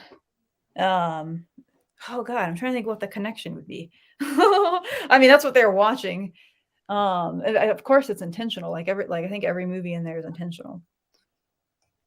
What is the connection? Help someone else in the comments. I'm sure someone has an idea. Well, there's a connection in the sense that there's a book that's, like the time travel book versus seems to be opening up other worlds. Oh, that's an interesting thought. Because doesn't he say at one point something about do you believe in portals? Yeah. Oh, portals are a big part of the Evil Dead franchise, I think. Yeah. That you're opening up a portal. That's fascinating. I love that line, by the way. It was half trippy, half right on the money dialogue. Do you believe in portals? I just love it, man.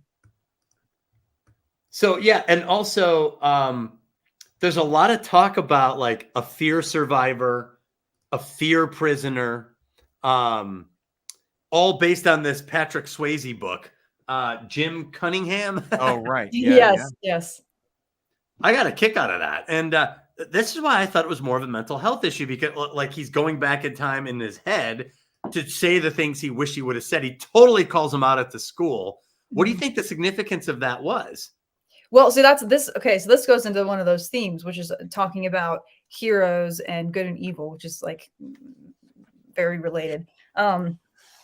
Because one of the things that the story is doing, it's something I would consider a philosophically satanic thing, because it's taking your expected, hero villain archetypes and flipping them. So he calls, and I think it's an important line where he calls out that guy. I keep forgetting his name. Jim, what was it? Jim Cunningham? Yeah. Jim Cunningham, I think. Jim Cunningham. That's exactly the kind of name you'd expect someone like that to have. Hey, I like how he rushes out on stage in the 90s. Right. Oh, God. Oh, thank you. Yeah, this thing, it has different colors, and I always have it purple. I always have it red and blue. I was like, let me do it differently today. This is all of the colors that it can do all at once. So, yeah, he calls him an antichrist, and I think that is very thematically important, because basically he is this guy that's standing out there saying, you know, he was the one saying, you know, calling out those 3 problem areas that teens are falling into. And he has basically a moral standard for how to live. But he's meanwhile doing this horrifying, child prostitution ring kind of a thing going on. So he's actually a very evil person. And so this also goes into the concept of, you know, sort of a dark hero. Because what he does in order to expose that, what Donnie ends up doing is he sets it on fire. He commits arson. He does something destructive, something that you would think would be wrong, but it ends up being something that exposes this evil. And so there's a lot of ways that Donnie represents this sort of destructive hero, where he's, you know, it's a dark hero. Why I kind of think about like the Dark Knight kind of a concept, where he isn't. It's blurring. I'm talking about all 4 of these themes all at once. See, this is why I think it works to have all of them, because it's blurring. You know, it's not having this strict binary of good and evil. It's blurring it a little bit, and you're having this complicated kind of a character who does dark things for good, ultimately for good. He talks in class at one point. He says, "I think destruction is a form of creation." Yeah, that's a theme. That's called creative destruction. Actually. Right, and so ultimately, it's the destruction of himself and of this alternate universe that saves everyone, that brings them back into the world that they're meant to be in. And so everything that he's doing, like he's doing these destructive things that end up being for good. So he's being kind of like a superhero kind of a character. Well, it's interesting too, because by burning down the house, you think of like fire as light. They would say shine a light on things. So it's almost like it's a destructive force, but it's also it brings light on the evil that was there, you know, in a weird way. Light bringer. There you go, Heath. Yes. Sable says, oh, here's another reason I can't stand this movie. It's the not so subtle digs at traditional morality. It's like, oh, these old fashioned values don't matter to us as upcoming in the flush of our power. We have the energy of youth, so we know how to navigate the world inherently. This is not and never has been the case throughout human history. This is not and never has been the case through human history. It's very post-60s Western civilization kind of romantic ideal. Oh. Yeah, I agree with some of that. What did you say, Brianna? Strongly disagree. Because there is extreme value in both. There's extreme value in both being able to recognize the wisdom of elders, but also, yes, like in our society, we do. I would say that we tend to veer in that direction too strongly. Eastern cultures tend to veer in the opposite direction too strongly, I would say.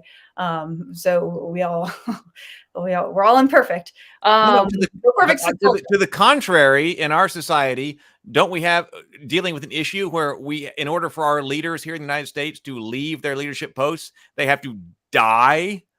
Well, that's a little bit different. I'm just talking about in terms of like, you know, there's some of both going on. You're talking about in terms of just people in political power, but we're talking, I think Sable and I are both talking about like values and morals. And you know, the thing is that we've had a lot of, and this movie I think is partially responding to this, a lot of really messed up stuff that has been normal in our country, and this is true of every society, that need rebellion, that need that sort of destructive, chaotic force to shake things up and to question things. And so he's representing that archetype, the one that's standing up and speaking truth to authority when it's necessary, because there's always times for that. And there's always times for the opposite too. There's times for listening to the wisdom of what's come before you. But that's not what this story is about. This story is about those times when you need that kind of archetype to to question the things that are, because you shouldn't just because someone's standing up there, as as the authority figure, doesn't mean that they should be there. It doesn't mean that they are the moral stance, that they are the moral authority they are saying they are. Things need to be questioned. Right, but there are but there are a lot of these movies where the only authority figures that are questionable are the ones of traditional values.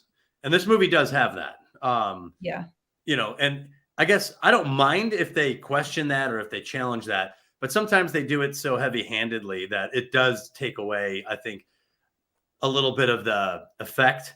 It's almost like seen through a 20-year-old lens. It's like, aren't all people of religion idiots? Aren't all school teacher they're all morons? So, you don't get a sense that these are well-rounded or, anchored adults that might have something to say or anything. They're just kind of caricatures of these authority figures. And it's there in this film. And I think it does weaken it a little bit, but I don't think it ruined the movie. And maybe that's a philosophical difference here, Sable, that perhaps I might agree with this filmmaker more than you, but yeah, like those things I would agree strongly are not wrong. So in of themselves. And so that's, I think, one of the things that it's questioning too. So maybe depending on whether or not you, but 2001 American society, I don't think was seriously grappling with that too much, Yes. Yes. But see, this is partly why I like it. There's a personal perspective thing on there too. Well, right. I know. I saw the gut. No, this is great, James, because I made note of this as well. Additionally, the woman who defends Cunningham and goes to his arraignment, she's got a God is awesome shirt on when she taps Donnie's mother to chaperone the dance. Yeah, I know. I was like, she was wearing the shirt that says God is awesome when she shows up at his house. Well, she's the one that was making excuses for him and everything else. Well, yeah, but there are people like that out there. So I think this is kind of like calling out the hypocrisy of this type of person, which is funny because I don't know if any of you guys have seen the show. What's it called? It's by the same creator that did the show we were talking about earlier. Why do I never remember his name? He's a really good horror creator that's done stuff for Netflix. What is his name? Haunting of Hill House. Creator. The Haunting of Hill House guy. What is his name? What is it? Oh, God damn it. Hold on. I'm just going to look it up. I'm sorry. My brain is not very good today. What example did you give? Hold on. I haven't finished my sentence. Okay. Midnight Mass. I just remembered it. Midnight Mass. So in that show, Midnight Mass, it's that same, I think it's the same actor. I need to verify, but I think she's the same person. She's playing a very similar archetype in that show, which is pretty fun. In fact, I'm going to figure that out right now. The Fear school teacher? Yeah. Let's see if this is true. She was in The Office. She was Dwight's babysitter. Oh, that's funny. All right, let me figure this out for sure. And Stacy, Kevin's girlfriend, is in this movie as well from The Office. Sable says, while you look for that, I'll just say, Sable says, I'm just saying this is an open attack in the film against tradition. Yes. And please keep in mind that despite what anyone says, the entirety of Western civilization is based on Judeo-Christian values at their core. Like you would never find a movie where it's not based on Judeo-Christian values, but whatever. That's a different kind of a discussion that could have probably right now. And James says, I'm putting this out there to endorse Sable's take. It's sort of flying in the face of traditional values. Yeah, yes. Of course. That can get pretty deep. Well, it is, but what is that trying to say? I would be more interested in saying, what is that trying to say in the context of this whole movie?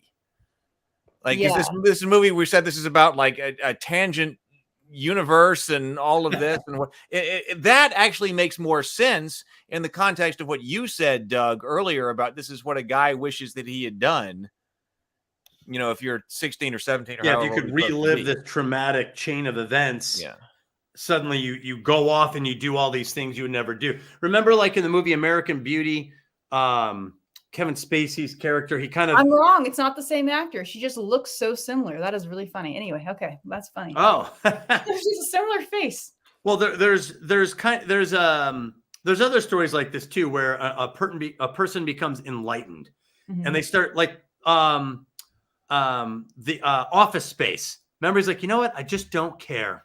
And he just stops playing by the rules, and suddenly everything starts working out for him. Or I just said another one, American Beauty. Lester Burnham, I think is his name, Kevin Spacey's character. He kind of becomes enlightened and just stops playing by the rules, and things start working out for him. So there is that element. Can you go back to that comment Sable just had? So I wanted to react to that. The latest one? Yes, the one you just put out. Oh no, the one you just put out. Tradition deserves to be examined. Yeah, but it's not being upturned in the context of the story simply because it's traditional. It's being upturned because it's incorrect.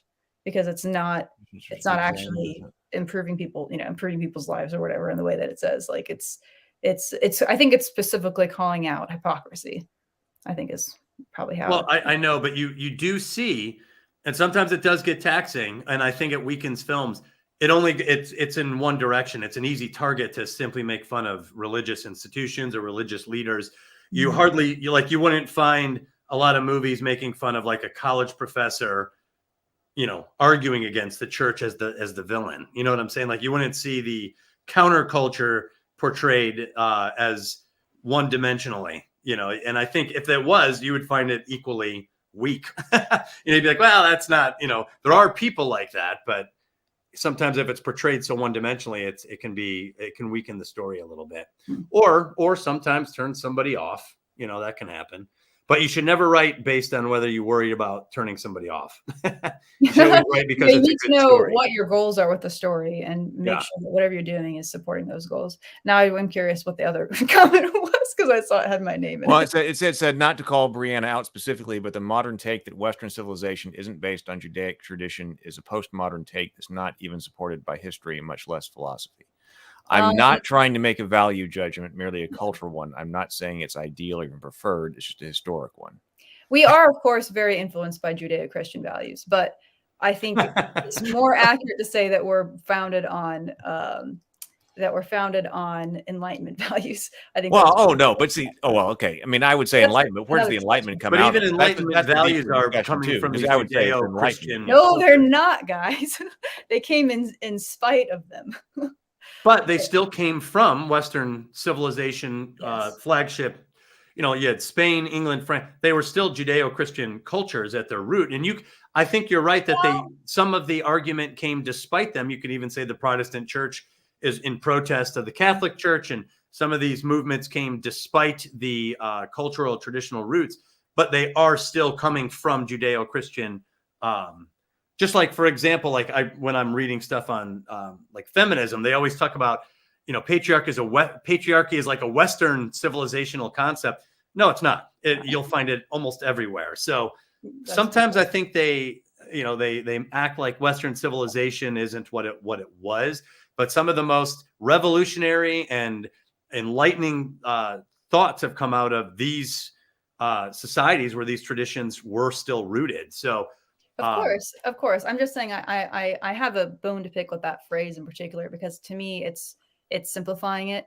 It's not, and I always find that comes from Sable. I respect you. I know neither of us is trying to say anything against each other. I'm just saying, like I hear that phrase a lot coming from people that have an agenda, like a conservative agenda, and it kind of annoys me. It's true that that's obviously that's a huge part of our heritage, but so isn't the Enlightenment. So is like pagan Greek thought, which also largely influenced what Christianity became. So there's a lot of different forces and a lot of different influences that have determined us as a culture. Right, but you don't see movies making fun of Greek paganism. It seems to be mainly because specific. In the modern day that hasn't really been a force of oppression for anyone, or so. This is probably that could be its own topic for table talk. Yeah, but like, where do we there's a good discussion about what is Western canon, and I love it because, like, to Brianna's point, there are pagan influence. Hell, months and days of the week are still named after pagan tradition. So it's a what is merging of Western cultures, canon? what it is. Everyone's culture is a merging of a whole bunch of different cultures. Well, I've even made the argument. People are like, well, the democracy is a Western tradition. I was like, yeah, so is authoritarianism and monarchy and all these other forms of government, which were heavily part of Western society. Democracy is an ancient idea and a new repackaged modern idea. So the discussion that could take place is what is Western canon, because there's a lot. If you open up that lid and look inside, there's a lot there. Well, this is what I was. Christianity being one of them. Yeah, well, this is where I was going to go. I think that what Sable just brought up, and I'm not saying there aren't multiple forces in our cultural development, many of them ignored, Germanic, Celtic, etc., but the religious tradition of Judeo-Christian outlook is integral to Western outlook and literature since it was created. Okay, so I don't disagree with that statement. I don't disagree. You do or don't? No, I said I don't. I don't disagree. You don't. With that because that's where I would have gone too. Like that's what I would have said, that we got off on whether or not there are multiple influences. But do you get the Enlightenment? Like where I would go with this discussion. Maybe this is a different topic. I know. But I would say, do we get the Enlightenment out of Shintoism? Well, it hasn't happened. It hasn't happened like that. And that's not to say anything bad about Shintoism at all. It's just on a certain trajectory, these other values seem to be present in some of the most, what we would consider enlightened or free societies in the modern era. I just picked Shintoism as an example. I'm just pick another religious tradition. Do you get the Enlightenment out of it? That's its own discussion. Yeah, sure. That's another discussion. I don't think that's the quite right way to phrase it, because I still think that it was largely religious thinking that slowed that down. but that's kind of that is. Right. That's what's being taught, and there's a case for it, but I don't think that's emphatically correct. Do you want to pick? Those were all of my things that I thought did not get paid off in Donnie Darko. Yeah. Do you want to go then, Brianna, to your 3 themes that you don't think we have sufficiently addressed yet? Yeah, that's interesting, because I know I was trying to grab my light and then it wasn't there. We've definitely touched on some of them. So I guess I could just go through my notes and see what we haven't talked about. I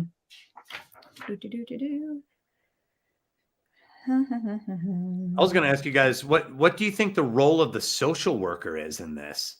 The social worker? Yeah, what's her role? If he's are you talking about Dr. Thurman? So no, the woman. Therapist? Which one? There's a woman social worker. He's with her 4 or 5 times. You mean the Dr. Thurman? Oh, Dr. Thurman. Yeah, I wrote social worker and it just stuck in my head. Yeah, I think because she was prescribing the medication, so I think she was more than a social worker. I think she was maybe a psychologist or a psychiatrist. So based on the director's cut, which I haven't seen, what is the role of that psychiatrist? Is she there is she there as society packaging him as mentally screwed up when he's not? Is that her role? I think she's one of the manipulated living. Question. Oh, wow. See, this is totally different. I mean, it doesn't say that, but I think that would be the implication. I'm not sure. So according to that, he's not, according to that, he's not taking any medication. Mm-hmm. She's giving him placebos. Mm-hmm. But yet when he takes that water, which is interesting because as Sable called out, ordinarily a placebo is a sugar pill, but she says that this is made of water. And there is this weird scene that we haven't talked about early on in the film. That's the water with the weird building things in it. Yeah. And when he takes these placebos of water, he sees Frank. Yeah, because the water is a connection. There's something in that book. One of the quotes, I don't remember how it goes, but water is important. I don't remember how now. It's has something to do with, I want to say that's connected. Oh yeah, James. Yeah, doesn't it have to do with time travel? James. Okay, James. I was looking for that comment. Thank you for posting again, James. Like a time travel. Lots of stuff coming in the comments. Water and metal are essential for time travel. Yeah, that had been brought up. Sable saying because Sable saying there's a lot that's superficial here. Which I don't disagree with, but I'm still I'm saying this film still draws me on, and I'm trying to understand why. Right. So I'll even say sometimes finding a bunch of questions for you. Well, and even answered. Even someone imposing symbolism in a amateur effort could still accidentally, archetypally produce something of meaning. Accidentally, another part of their consciousness did it. Well, right. It's true. Like sometimes I'll write something, and I'm sure you've had this, Brianna, and you go back and you're like, oh my God, this is perfect. I could build this out. This is archetypally like right on the money. But initially I had stumbled on it subconsciously. And then you build it out and you could do more with it. So, even an amateur attempt can create something that has profound imagery, even if it's incoherent. This movie might be a perfect case where even despite the incongruencies, it's still striking a chord enough that people can't quite let go of it. Well, I think a lot of people. That's been a theme, I think, through a lot of our discussion on Table Talk, that we end up with this imagery and the symbology and these subconsciously in a way that we didn't intend, and they show up for reasons that are something in our psychology. I think we've had that theme quite a bit. Yeah. So that's possible. That's definitely possible. The quote from Grandma Death's book is, "Water and metal are the key elements of time travel." So there's something about what's being. Oh, sorry. Water is the barrier element for the construction of time portals used as gateways between universes as the tangent vortex. Metal is the transitional element for the construction of the artifact vessel. See, this is stuff that's right. Once you read that in this movie, in this book, that's because, the artifact, he does say, does this time travel need to be a spacecraft? Yeah, or any like craft made of metal, which is the plane. Mm-hmm. So he does say that, I believe, even in the theatrical version, that the artifact is something metal. And not metal as in music, but something metal. Not metal as in cool. The artifact is metal, man. Well, like a plane engine, right? Right, like a plane engine. Yeah, but I agree. But what's the meaning? It brought the viewer. If you get a film like this that has everyone coming into conflict essentially over what it means as viewers. Well, isn't anything but what the viewers bring? Actually, what do you mean, but what the viewers bring? Like that's not nothing. It's okay to. I we might have different philosophies. Well, I don't think he's saying that's nothing. I don't think Sable is saying that's nothing. Yeah. But that if you just throw all the, I think. Well, let's see. Sable says again, if you're putting all the burden on the consumer of the media to bring their own meaning, then what are you making this in the first place? I think that's what, I agree with that, and say, I'm going to put all this together and I've mixed it all up. And then what does it mean? Well, let me say this. If we all mixed up stuff randomly, if I'm like, I'm going to make this really mysterious, 1 billion times out of 1 billion and one times, no one's going to care about it.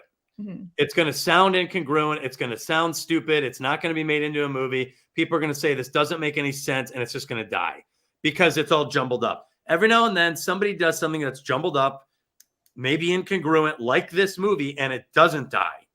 So there's something there. That's my theory, is that there's something still there that has enough psychic or, residual impact from what I believe is the human psyche, the creative organ, that people can't quite let it go, or enough people can't quite let it go. So there's still something there, and it might not be perfect, but it wasn't one of the billion jumbled ideas that never saw the light of day. Yeah. I agree with that. No, I wonder that too. Let me see if I can find that. Sable says, here's the thought I had. How is this film pitched to the studio that got it made? Understanding this also good question. I would have pitched it as a mental health story, with a psychotic episode where, I already told you kind of what I think. Well, it helps that this is it doesn't require a lot of money to make something like this. So it's this not asking for a lot. A $4.5 million budget in the year 2000, but a $4.5 million budget.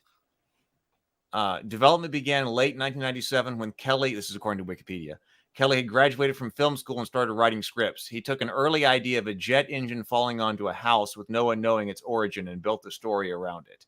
He insisted on directing the film himself and struggled to secure backing from producers until 2000, when Pandora Cinema and Barrymore's Flower Films agreed to produce it on the $4.5 million budget. Filming took 28 days in the summer of 2000. Wait, that's so perfect. They took 28 days to make it. Right. Yes. Right. That's amazing. That makes me think of Lost. So, to Sable's point, Lost, actually, now that I said it, is a great example where they made all these mysterious things and it went nowhere, like nowhere. It ended up going nowhere, yeah. And it ended up ruining the franchise, and the franchise really never lived on past it. I would say the same thing happened with The Matrix. The first Matrix was phenomenal and is one of the best films of all time. Second film got a little jumbly, a lot of guys talking like they had these profound ideas. And then by the third film, it had died. And the Matrix franchise largely did not, live on except for the first movie. The fourth movie was almost ignored. It was not a success at all. What else? What other movies? The Star Wars, the sequel trilogy. We thought it was going somewhere. The Force Awakens seemed to resonate, but then it died. Donnie Darko seems to have enough in it to have stuck a landing enough that people are still thinking about it. There is a sequel, by the way, but I've heard it's not even worth watching.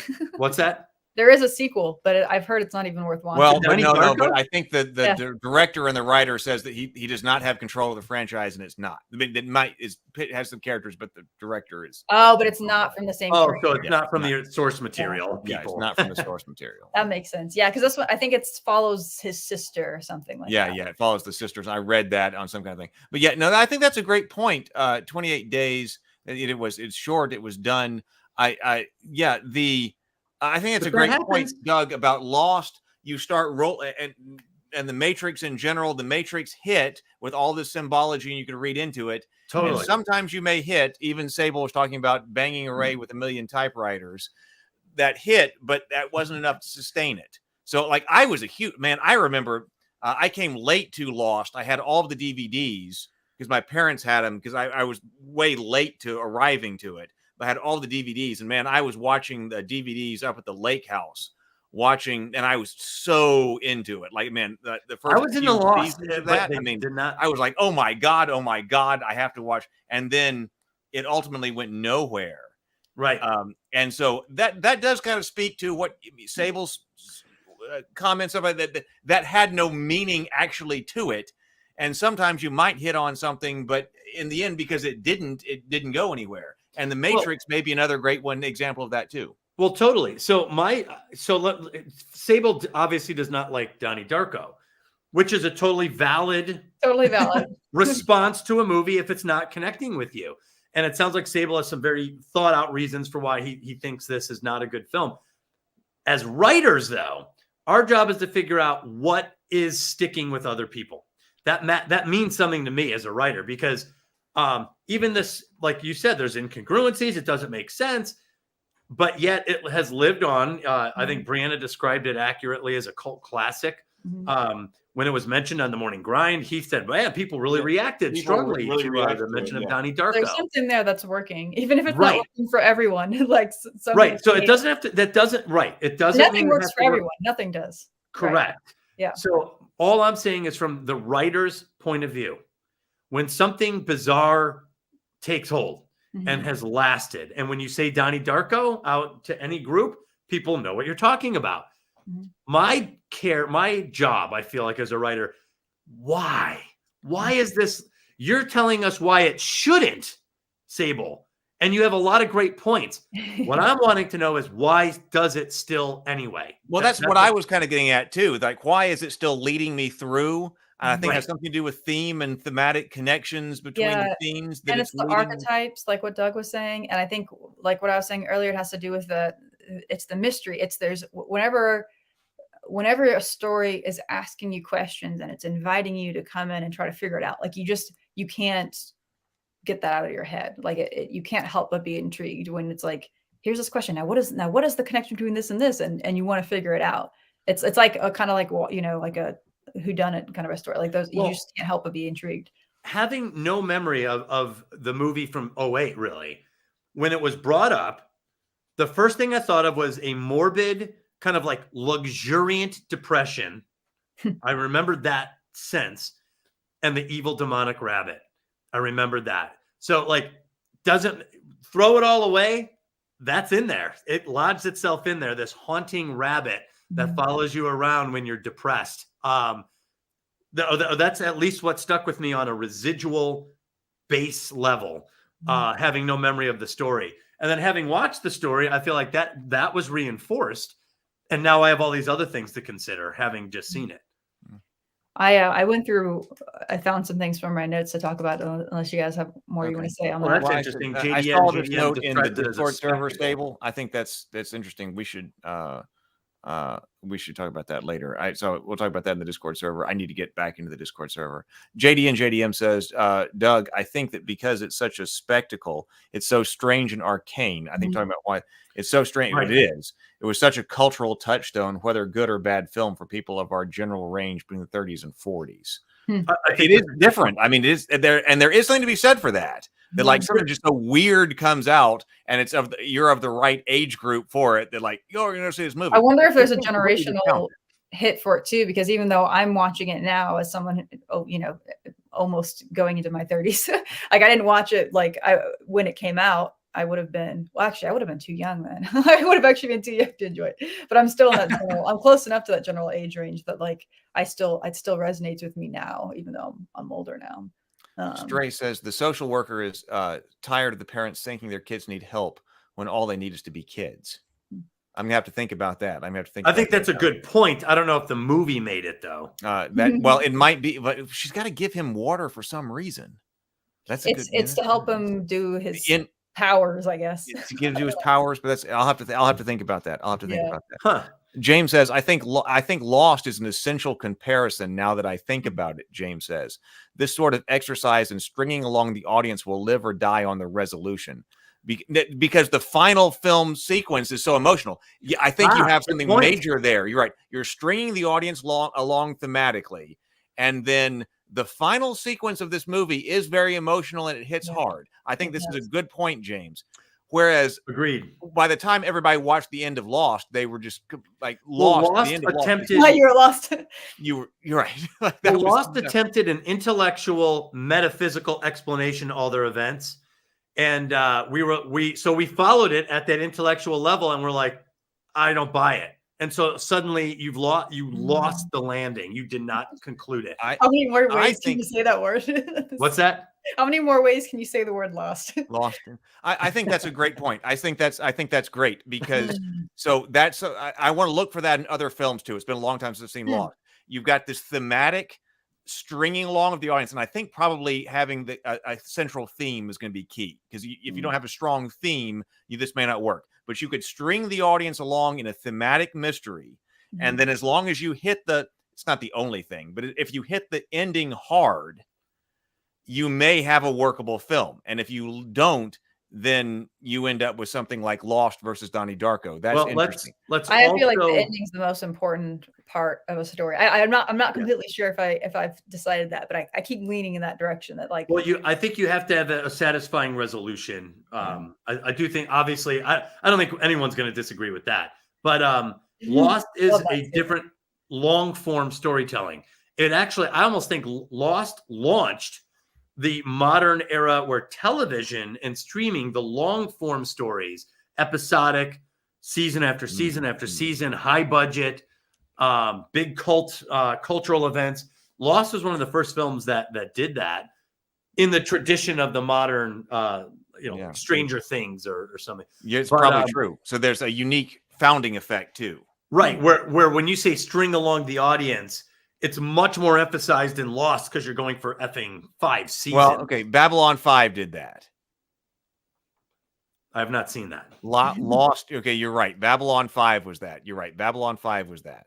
And Babylon 5 stuck the landing. Lost was the follow-up, and it failed at the resolution. You're right. That's one of the first movies first TV shows like that I had seen, but I didn't watch Babylon 5. I've got to go back and pick that up.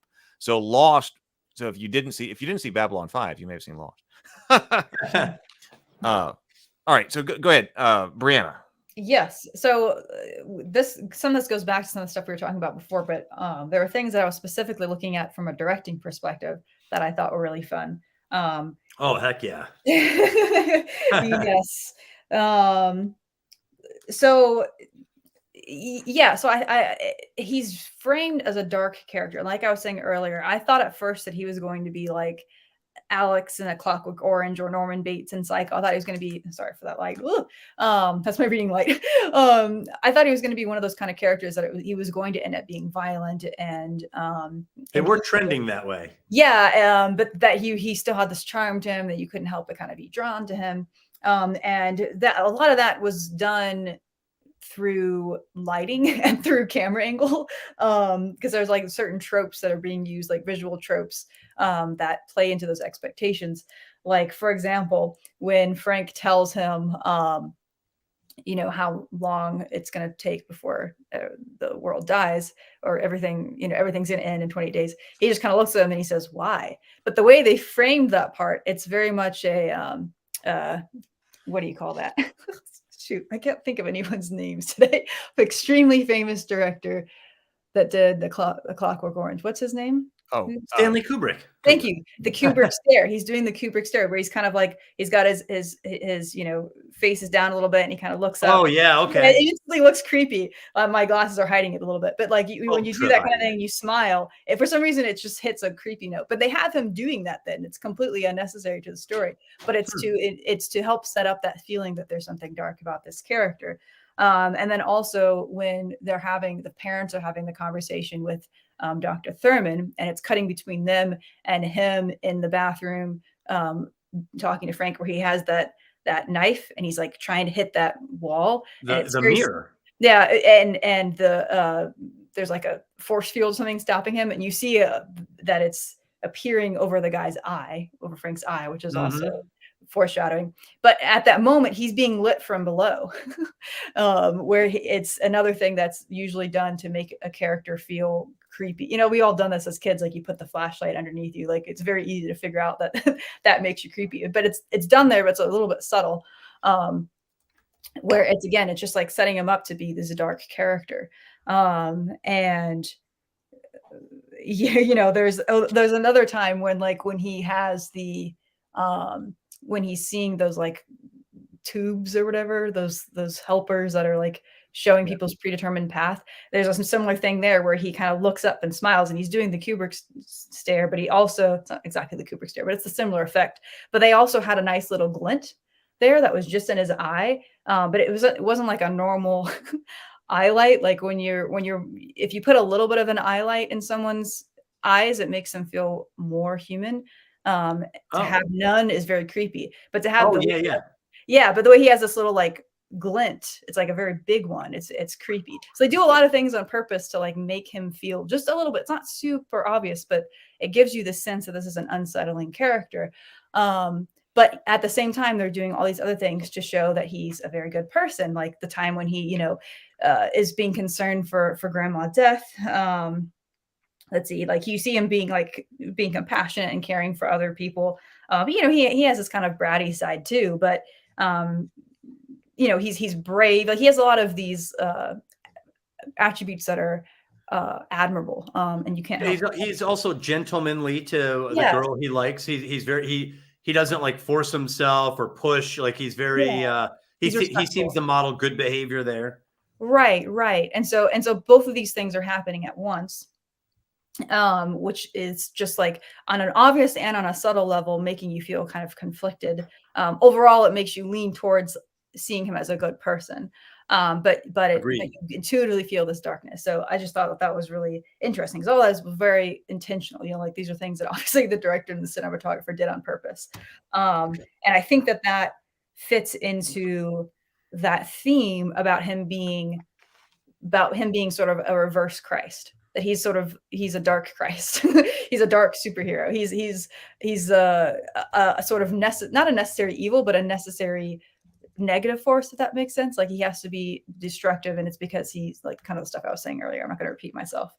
But I'll say more about that, but I just wanted to pause if anyone had any comments. Well, I was going to say too, from a director standpoint, I think it's gutsy to have the image of the water coming out of the midsection because it's so unrelatable, right? Yeah. We don't know what it's never happened to me. Well, it happened once.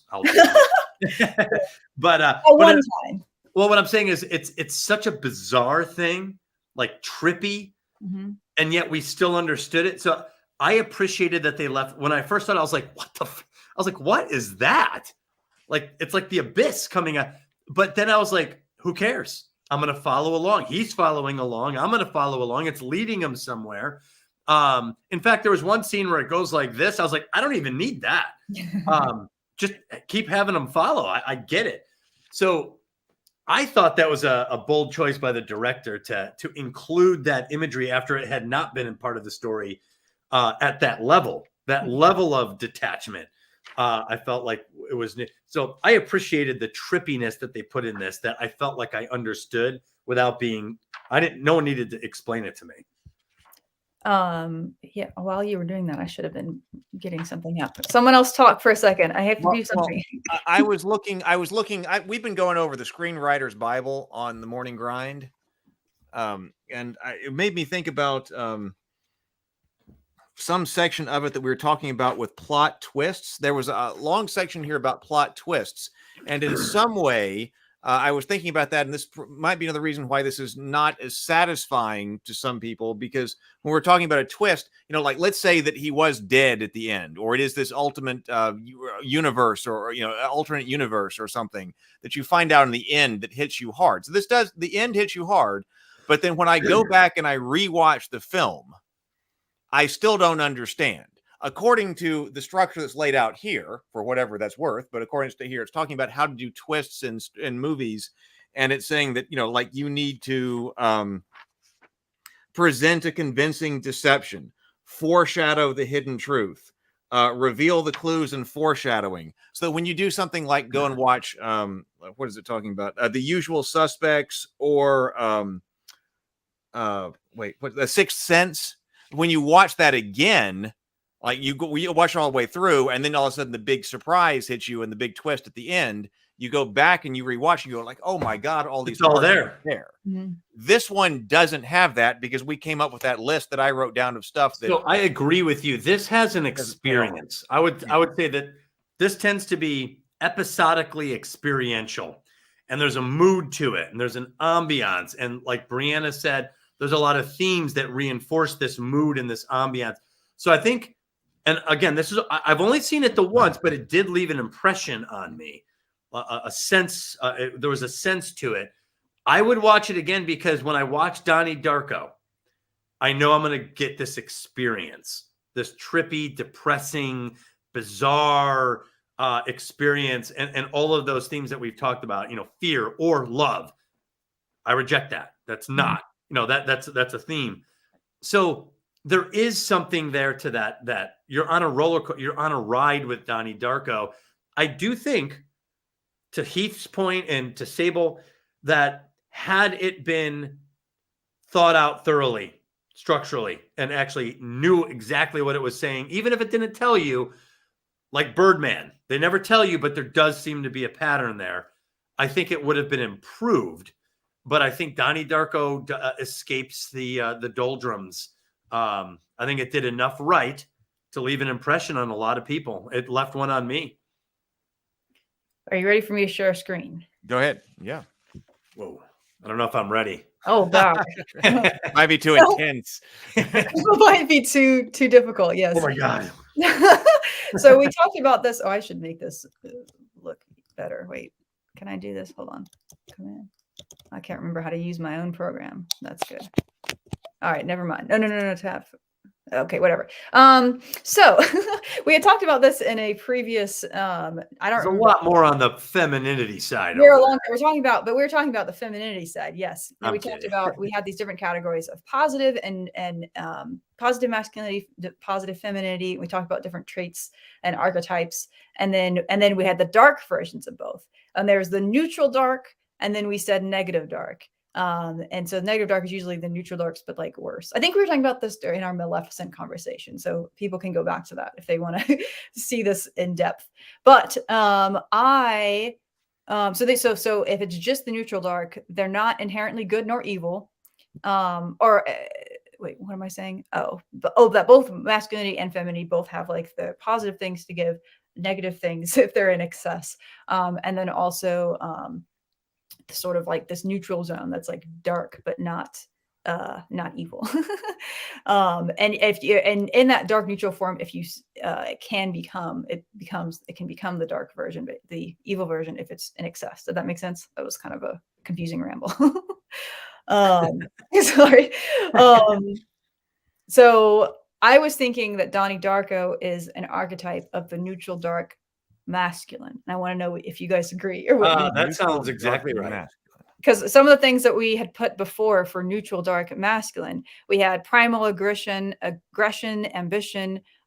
Interestingly, some of his stuff actually kind of feels like neutral dark feminine because there's the destructive element.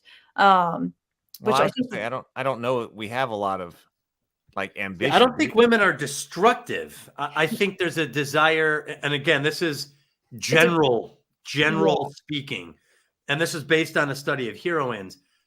Less destructive, more disorderly, and by design. Yeah, so maybe disorder is the chaos that I see out of feminine characters tends to be an effort to it's strategic. It is either to throw everything in a disarray, probe for weaknesses, see if the design holds up. Like there is, I call it super rationality out of feminine characters. They're not behaving in a rational manner, but the chaos and the things they do have a purpose that makes sense in retrospect, therefore super rational. We were talking about how revolution is usually a feminine thing. Like we see that archetype a lot. The revolutionary is like often symbolically feminine. And so we were talking about kind of like the way that the masculine and the feminine can help each other out in, you say you have a situation where your dominant system needs to change, right? And so the feminine and the masculine might respond in different ways, or they help each other out in changing things to something positive. And so I kind of see Donnie Darko as that, he's like speaking truth to power. He's, calling out the bullshit.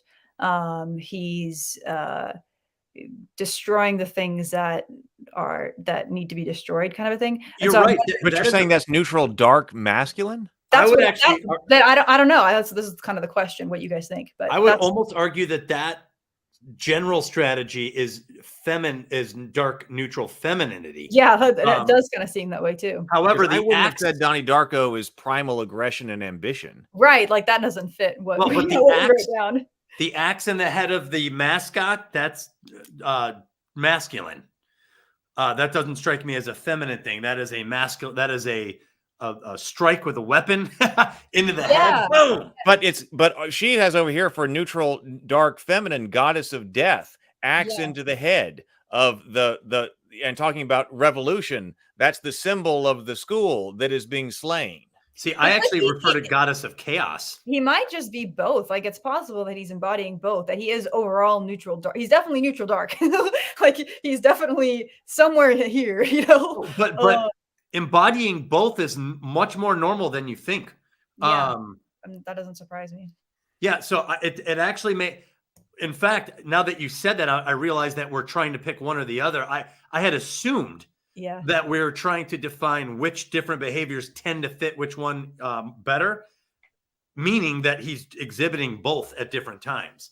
Probably. I think that is pretty normal, actually. There are definitely some masculine traits that he has.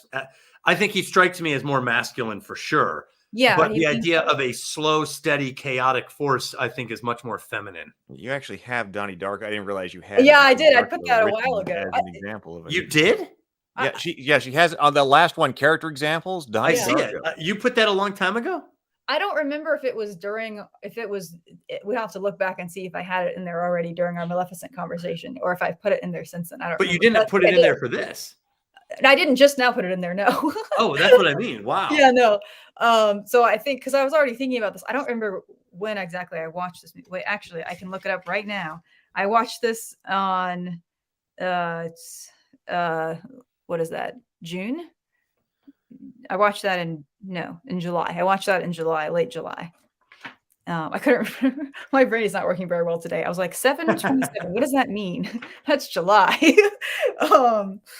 But yeah, do you guys think there's anything else from having watched this movie and thinking about Donnie Darko as a generally dark archetype, but perhaps leaning more towards the masculine? Do you think we should add anything to the traits or archetypes? Could you email that to me? Because it's, believe it or not, Brianna, that's a difficult thing to digest in this forum because for sure.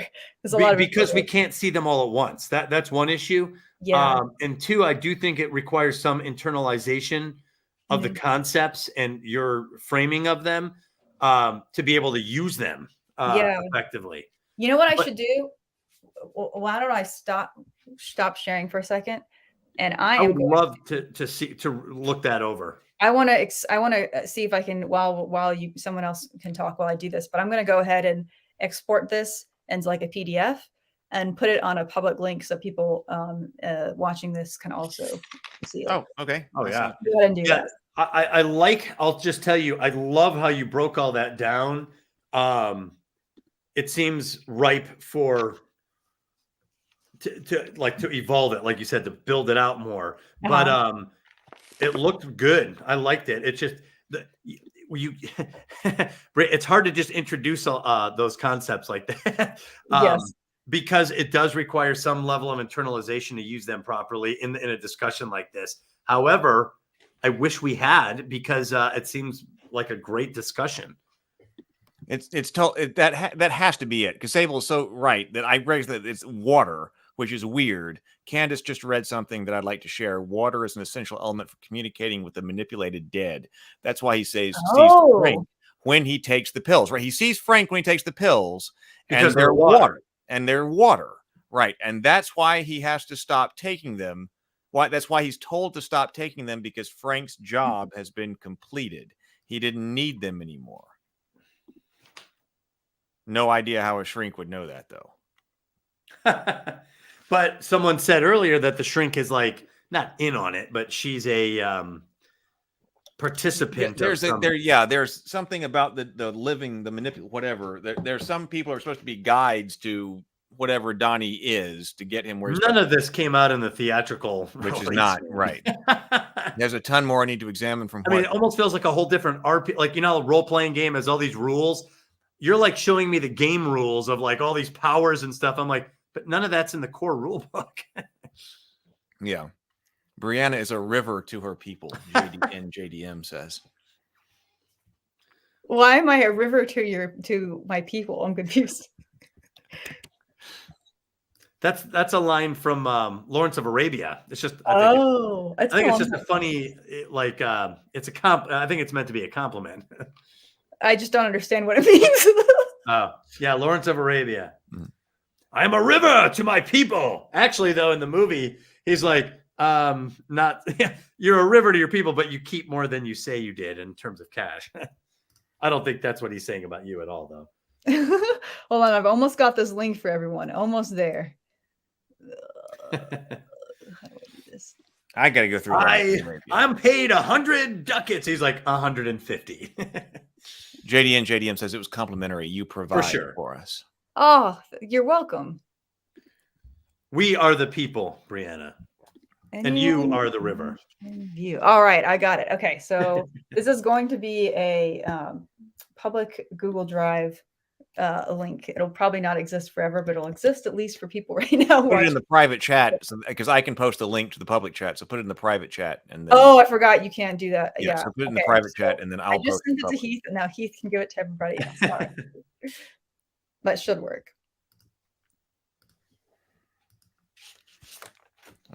The river to my people quote is one of those that has been flipped to mean the opposite of the film where it came from. Yeah, in fact, that's what I was saying. In the film, he says he's a river to his people, and he says how much money he makes, and he gives it all away to his people.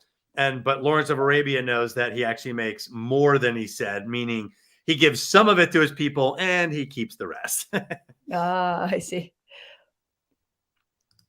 Yes. What does he say? Like, my mother made it with a scorpion or something like that. Okay, so yep, I got it. So that did work. So I got that. So people can confirm in the chat if you got my link that goes out too. So. Well, anyway, thanks for the weird compliment. There's so many of those going around. He's giving you the compliment the way it's meant, which is as a compliment, not the way the movie implies, which is as a ironic. But yeah, that thing that I just shared, that's a work in progress. We worked on it in the Maleficent conversation. If people have all my notes. Yeah, if you have more thoughts on that, these are all my notes. Me on my website, I guess, or whatever. But yeah, progress, and it's a work in progress. I hate to admit this, but while we were watching this, I was stunned, and it reminded me of like when I grew up, how rude they were to that girl at the talent show. She's like dancing around like, you suck. Do you remember that? Yeah. What was the point of that? What do you think the point of that was? She had like birds around her. I don't know. The first girl at the talent show? Yeah. Yeah, well, they're always the big being girl.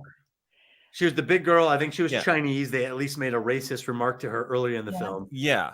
And she's putting on some sort of a talent show. And while she's trying to dance and be elegant, these people are like completely making fun of her. But they're hard on her the entire time. And she they're very tough on her in point too, which seems like it's supposed to be meaning something. Yeah, that was another one that I didn't quite understand what the point of her was. Yeah.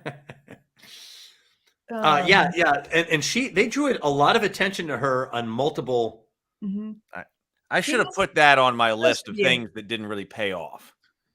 Or if it didn't. Yeah, actually, that would belong on that list unless she's the guy in the jumpsuit, which I doubt. You're welcome, JD. Yeah, she could have been. So in retrospect, yeah, that's one of the things that doesn't pay off. So she could have been cut. Yeah. If they cut her out entirely, the movie would have been affected by 0%. Yeah, no, I agree with that. I can't figure out what she was there for. You should have cut her out of the theatrical cut and added in some more stuff. It sounds like it was pretty key stuff. Oh, I wanted to make another note on the dark side of his character, because like, again, like it's setting him up to be like, these are negative things, but it feels more like his darkness makes him more compelling and empathetic. Like he ends up feeling not troubled like someone who will cause suffering, but troubled like someone who suffered, like someone who is being tormented. You know, it's teen angst, of course, but it's also just like he's seeing things that no one else is seeing, and trying to figure it out. And he has this, a fate, so to speak, that is coming down on him. And so I just thought that was, from a storytelling perspective, really interesting to me, because I realized I ended up writing I wrote a whole page about this. I won't say all the stuff here, but I was just realizing that was, I think, what affected me the most personally, was him being such a tormented character made me just like, I was just sucked in. I just like really connected with this character. And I really just like really was rooting for him and feeling for him. That's definitely one of the, if we ever get to do our table talk on character identification, that's the number one most effective tool for character identification. Well, and talking about it, but Brianna, yeah, from the director side, I'm always drawn in by characters who, like you said, are tormented. Mm-hmm. Yeah, where they don't say what that they like, that that what they would say, but the character says nothing in a lot of scenes. Like where someone says something to them and they look, but they don't really respond, where they're internal, but you can perceive it all. I felt like he carried a lot of that, where I knew what I would say, or I knew what he was going to say, but he didn't say anything, or he was very quiet about it. It gives you the feeling of reading a novel when you're like right in the character's head, which is another directing note. I was having a conversation with my brother, who's an actor, about this like a week ago. About eyes, like for me as a director, to me, like I say, I'm laughing because it's not specific. I think this is what every director should do, but to me, whatever that matters. One of the most important things for a main character the actor playing the main character is their eyes and noticing how they act with their eyes. My brother, it was fascinating hearing this from my brother's perspective as an actor, because it was something he has learned to consciously do, because he was like, in real life, when I'm just being myself, I notice I do a lot of expressions with my mouth. And he said, when I was watching myself act, I realized I was doing that and it wasn't effective. Like on camera, it needs to all be in the eyes. So I would like kind of limit what my mouth was doing and focusing on putting it all like in my eyes instead. And that is like, that actor he's a very effective main character, because the actor he just pulls you in, and his eyes are very unshielded is the word I've heard used. I like that. Yeah, that's from is that an acting term? This book. Yes. This book from Judith Weston, she talks about this exact principle. Unshielded eyes. Ooh. So unshielded, what that means is that we all, I can't put this back on my shelf now. All of a sudden, I'll fix that later. But we all kind of learn, like when we're small children, like, you know, toddlers, infants, we just express everything we feel. You know, the baby comes out of the womb and just cries. Like it's all completely unshielded. Like we you know, little kids, like you see the ego is not involved. Yeah, you see everything they're feeling. They don't hide any of it. They don't soften any of it. It's all completely out there. And then part of what you experience as you grow up is you realize that like some of these emotions aren't appropriate in different social situations. And part of, you know, it's just part of growing up as a human being. You learn how to sort of, you know, take control of your emotions and only express what's appropriate to express in that moment. But to act, one of the things that's important for actors is they have to actually kind of unlearn that. Because once you're in front of the camera, you have to like let all of that be in your eyes. So that's kind of another side topic. But I love this actor in this film because he's a great example of how to do that well. Like you're just drawn in, and it's all in the eyes. And of course, lighting and cinematography helps with that. It helps to highlight what the actor is doing. Well, you know, and they messed up his hair a lot in a lot of these scenes. So he carried a sort of disheveled, tormented persona with him very, very well. And he pulled it off. You know, a lot of actors could do that. You know, it's easy to look disheveled and and then overdo it, right? A lot of actors might overdo it. He really didn't do it. And he's pretty young when he portrayed this role. So I think you're right. I think he did a great job. Yeah. Yeah. And it was, I was gonna say, great choosing of an actor. Yeah. Well, and his sister was in this too, which was kind of surprising for me to see. I was like, oh my God, both Gyllenhaals are. I know, and I didn't realize that was from The Dark Knight. I mean, I was like, wait a minute. Where do I know her from? Oh, The Dark Knight. Oh, yeah. I didn't make a connection either. I was trying to figure that out. I was like, I know that actor. I just don't remember where. 100%. The actress. And I will say, I have one. Maggie, right. Yeah. While I was watching this, I got really angry at one part. They talk about the term cellar door, and Drew Barrymore is the teacher, and she has it written on the chalkboard, and she's like, a linguist once said, and I was like, a linguist? That's J.R.R. Tolkien said that. J.R.R. Tolkien is the one who wrote cellar door is the most beautiful 2 words in all of human language. Oh, J.R.R. Tolkien. I wonder why they didn't say. I can't put Crystal goes, is it copyrighted? I was like, no. That would have felt like a distraction though. Like if you mention it, because like if you mention J.R.R. Tolkien by name, does it feel like there's something about him that's thematically important to the story, and maybe it's not him specifically, it's just the phrase? I wonder. Well, maybe because I didn't know that. Did reference. Oh, I have it written down here somewhere. They did reference another book. No, wait, hold on. The Tolkien Gateway says, in his 1955 lecture, English and Welsh, J.R. Tolkien mentioned cellar door as a combination of English words having a especially beautiful sound independent of their meaning. Okay. But because of this speech, Tolkien is often one of several prominent writers and linguists to whom this phrase is often erroneously attributed. Oh, so it wasn't actually him. In fact, the cellar door aphorism was in circulation for at least 50 years before Tolkien used it. The first You're wrong, Doug. Oh, really? 1903 in the novel Gee Boy by Cyrus. Where are you reading that? This is from the Tolkien Gateway. Oh, well, interesting. So, but it's in the movie Tolkien.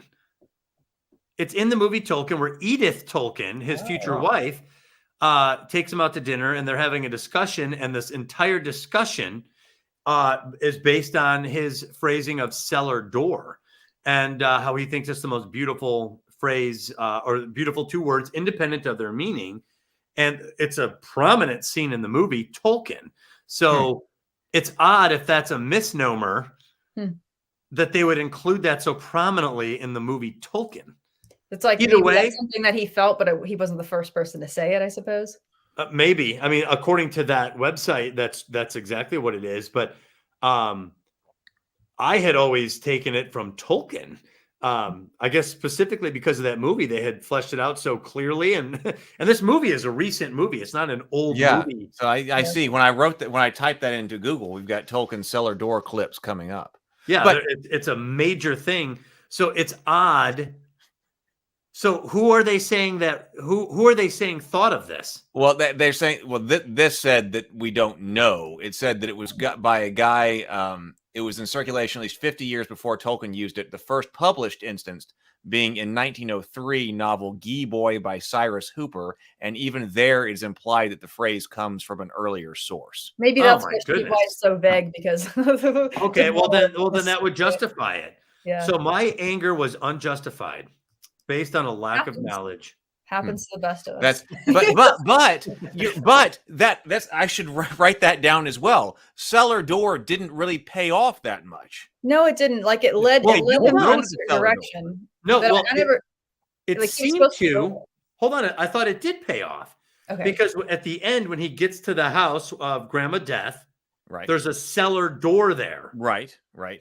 So I took that as almost like in the movie Signs, where he was given a clue, like a psychic clue, and the psychic clue led him to the cellar door. And the cellar door is the scene of the crime. Yeah, that's true. Yeah, no, you're right. You're right. No. I know he got to the cellar door. That's what I thought. But then he goes into the cellar door, and then when he goes in with his girlfriend. I thought that's when they were going to pay off Grandma Death, and Grandma Death was going to be waiting for him down there in the cellar, and that there was going to be that. But then. They just bring him right back out. That was a weird thing. They bring him right back out of the cellar. Yeah. Right. They bring him right back out. So that's why I thought it didn't really pay off, because there is a cellar door there. He sees it, but it's supposed to be something. Oh, I'm supposed to go in, but then they go in, but then there's nothing in there that I remember, and they come right back out. I think one of the things that I'm realizing is maybe supposed to be happening there. Supposed to be. James just said. Sorry, Brianna. Go ahead. Good. Yeah, they wouldn't have died if they didn't go to cellar. But I'm agreeing with Heath. I think, correct me if I'm wrong, Heath. I think what you're pointing out here is just it's the weirdness of what happened was outside of the cellar, and they went into the cellar and then came right back out. And they came right back out, right? Yeah, the significance. I think the reason why it's because those kids were trying to rob her, because it was planted. I don't remember if this is in the theatrical cut, but I remember it is planted that she's really loaded. I think it's in both cuts. And the dad says, back in my day, or something like, not even back in his day, but a while ago, kids used to try to go and rob from her house because she's really loaded. The grandma. Oh, no, that wasn't in the theatrical version. They said she's loaded. So that's what those kids were doing. So that was a plant and payoff, is that they were in her cellar trying to rob her, and that's why the crime happened, was because they were being caught. Basically, they've been seen doing the crime. Well, see, in my it's kind of wonky, but it sort of works. It's wonky, but in my misguided theatrical version interpretation, cellar door is one of those traumatic experiences where you key on a detail, right? The thing on the wall or whatever. You key on some detail and it's showing up in these fantasies in a weird way, right? Yeah. The cellar door. And of course, they tie it into the Tolkien or linguist thing, but there's the cellar door. It's a key detail in the moment of trauma. So from the theatrical point of view, I loved it because it was like, and Sable Phoenix mentioned from the movie Signs, swing away. You know, this clue that pays off later. That there's but in a schizophrenic type of thriller, it's not so much a clue of what to do, like swing away, but a clue of now you're in the moment of trauma. This is the scene. There was a cellar door there, and you remember that cellar door, and here it is. You're reliving this moment and the cellar door is present like you remember. So in the theatrical version, that worked very well for me. But it sounds like, given all of the supernatural lore that is added in the director's cut, it makes less sense. I don't think it makes less sense, because it is like, if the teacher is in that point, she's being one of the manipulated living, so she's writing that to get him there. So that would be consistent with that world building. I'm kind of watching this section right up here. On I was wondering what you're looking at. Yeah. Well, He's trying to give us I've this got the Roman film up on my coin big look. screen TV. So that must be when I do my Greek pose. Is what I'm doing. Is when I'm looking at Your Greek pose. Yes. Augustus, I think it's what somebody said. Yeah, they go. I'm watching them right now go into the cellar, and I was really expecting Grandma Death to be down there and have a real creepy scene with her. Well, but again, under the theatrical version interpretation, like James Bacon is saying, if they didn't go into the cellar door, she survives. That's the kind of logic that a trauma victim considers. If I didn't go in the cellar door, it becomes a haunting image in your head, something that pops up like that. And I thought that that's exactly what that meant. And it works so well like that. Chekhov's gun. Exactly. It's a clue that's something that you're close to the bad thing, I remember that too. It's been a while since I've seen Signs, but I remember like when they're like the alien appears or something. Oh, that was the best scene. Like, oh my God. Walks by real quick. Yeah, they're attacked. So it was you're talking about somebody going to rob. So it was the boys who have the stockings over their head. They're going to rob her. Mm-hmm. Yes. And so they're in the cellar, and then the boys show up with the stockings over their head and drag them out of the cellar. Okay. Which is weird, but yes. And how are we not talking about Seth Rogen being in this? Seth Rogen? Yeah, Seth Rogen's one of the guys robbing them. Yeah. He's one of the bullies with the kid with the mullet and the mustache. There's him and Seth Rogen. Mm-hmm. Yeah, he's another one of the people we talked to. We didn't mention him earlier. Right, as far as the star-studded cast. So they drag them out, including Seth Rogen. He's got a bigger knife now. But they drag them out because they were going to rob. They drag them out. The girlfriend is on the ground. The car's coming up. Grandma Death is standing there. Oh, she is. That's right. Yeah. And then, they swerve and they run over the girlfriend. Oh my God. They swerve, which is also technically a planned payoff, because we see them swerve or they don't swerve, but they have to stop to avoid hitting her in the road earlier. You're right. They've done that before because she's standing in the road. Yeah. She's doing it in here. So I guess she does come back weakly, faintly. For that moment. So she is important for that moment. I forgot about that. Yeah. Okay. Yeah, this is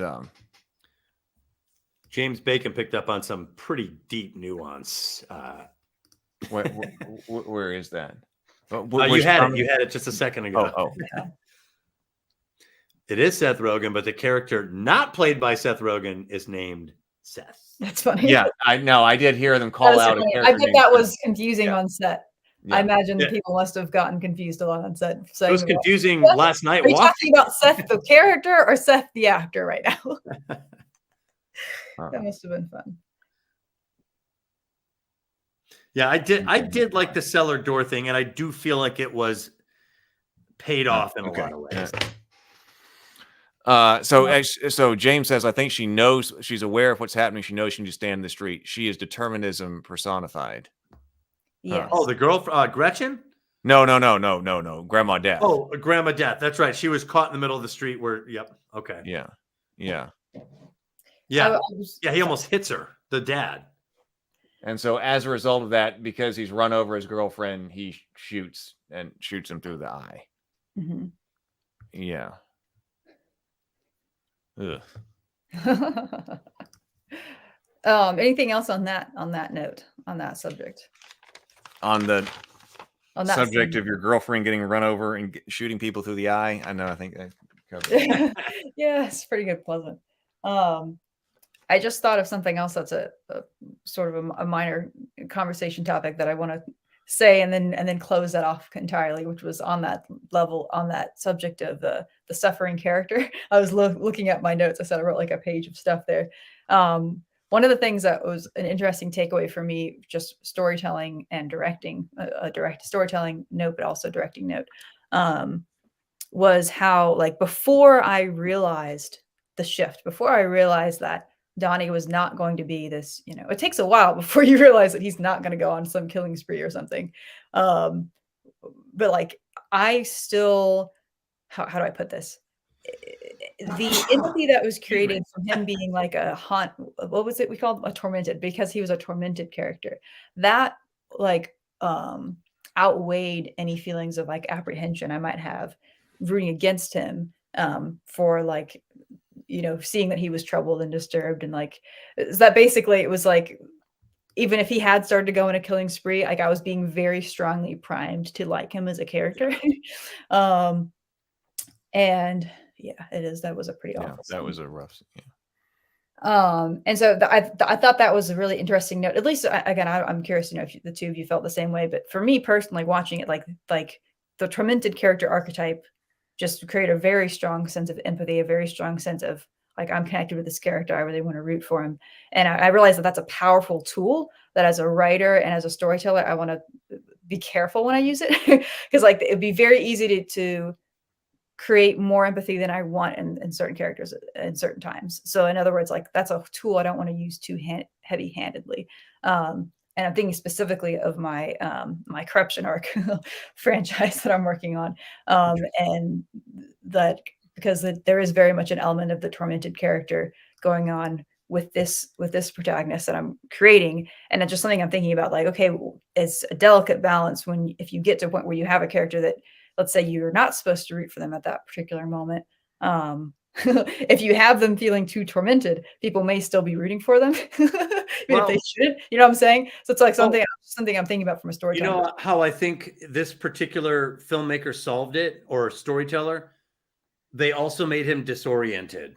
Mm-hmm. Like waking up on a golf course, waking up in the middle of the street. For some reason, when a character's disoriented, I think we also are like, hold on, we need him to figure out what's going on so that I know what's going on. So I think the disorientation helps to kind of round out mm-hmm. the tormenting part. He's tormented, but he's also disoriented, right? Because to your point, Brianna, like if a character's just tormented, yes, James, it could get old really quick, right? Yes, that is one tool out of many.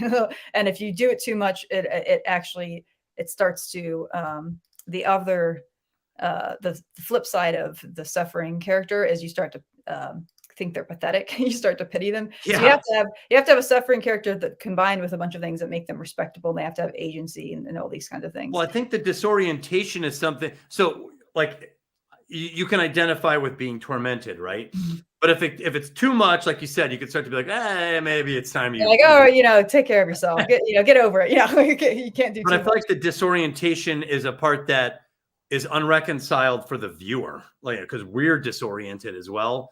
Like it is pretty weird waking up on a golf course. I wake up on a golf course, right? Or on the middle of the road. The movie starts with him in the middle of the road. So. Yeah, right.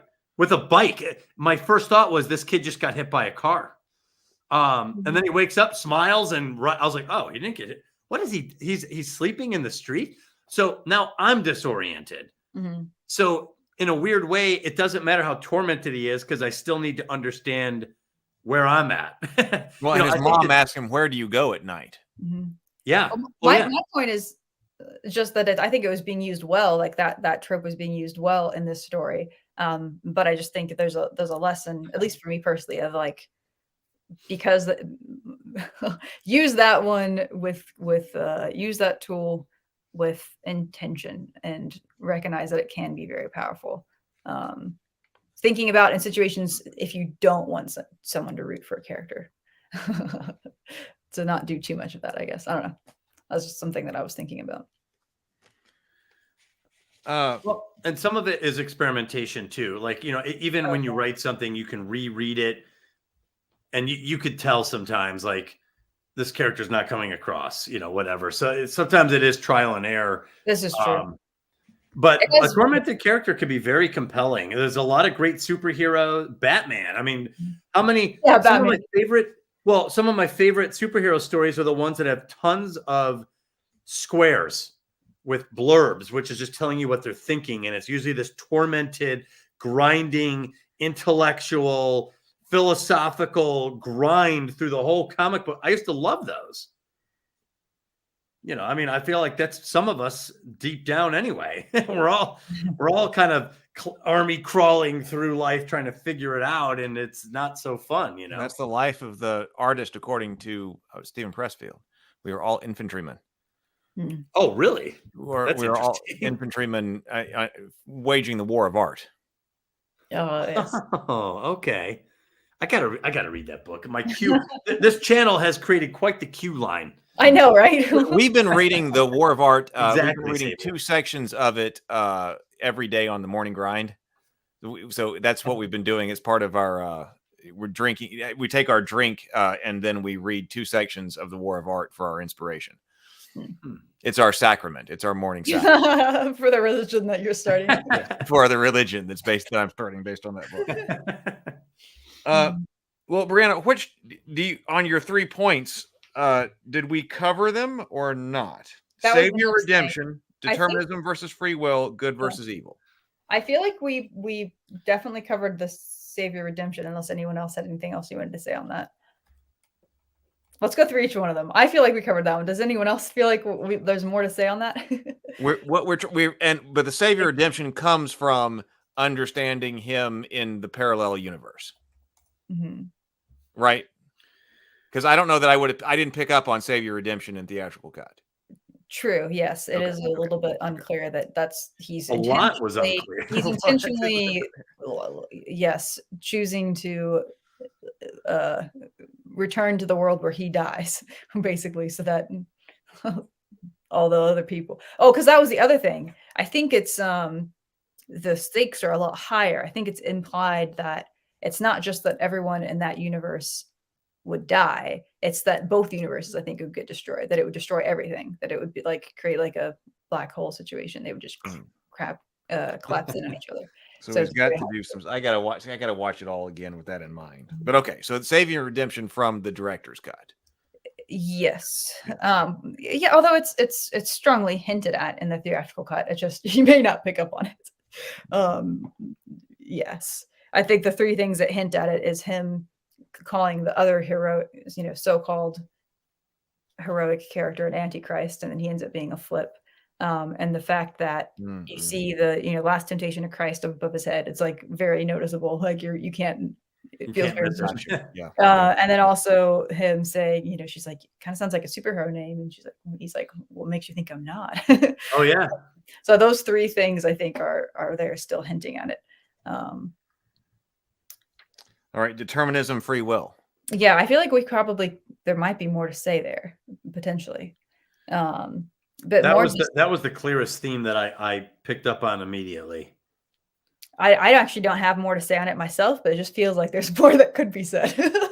So I'm curious to know. I'm curious to know, especially Heath, since that's been an interesting fascination for you personally. So I'm curious to know what you. Well, at least based on the theatrical cut, predeterminism seemed to have been defeated because he ends up going back in time and laying in bed and accepting and changing the course of action by dying when the engine crashes through the roof. So he changed things.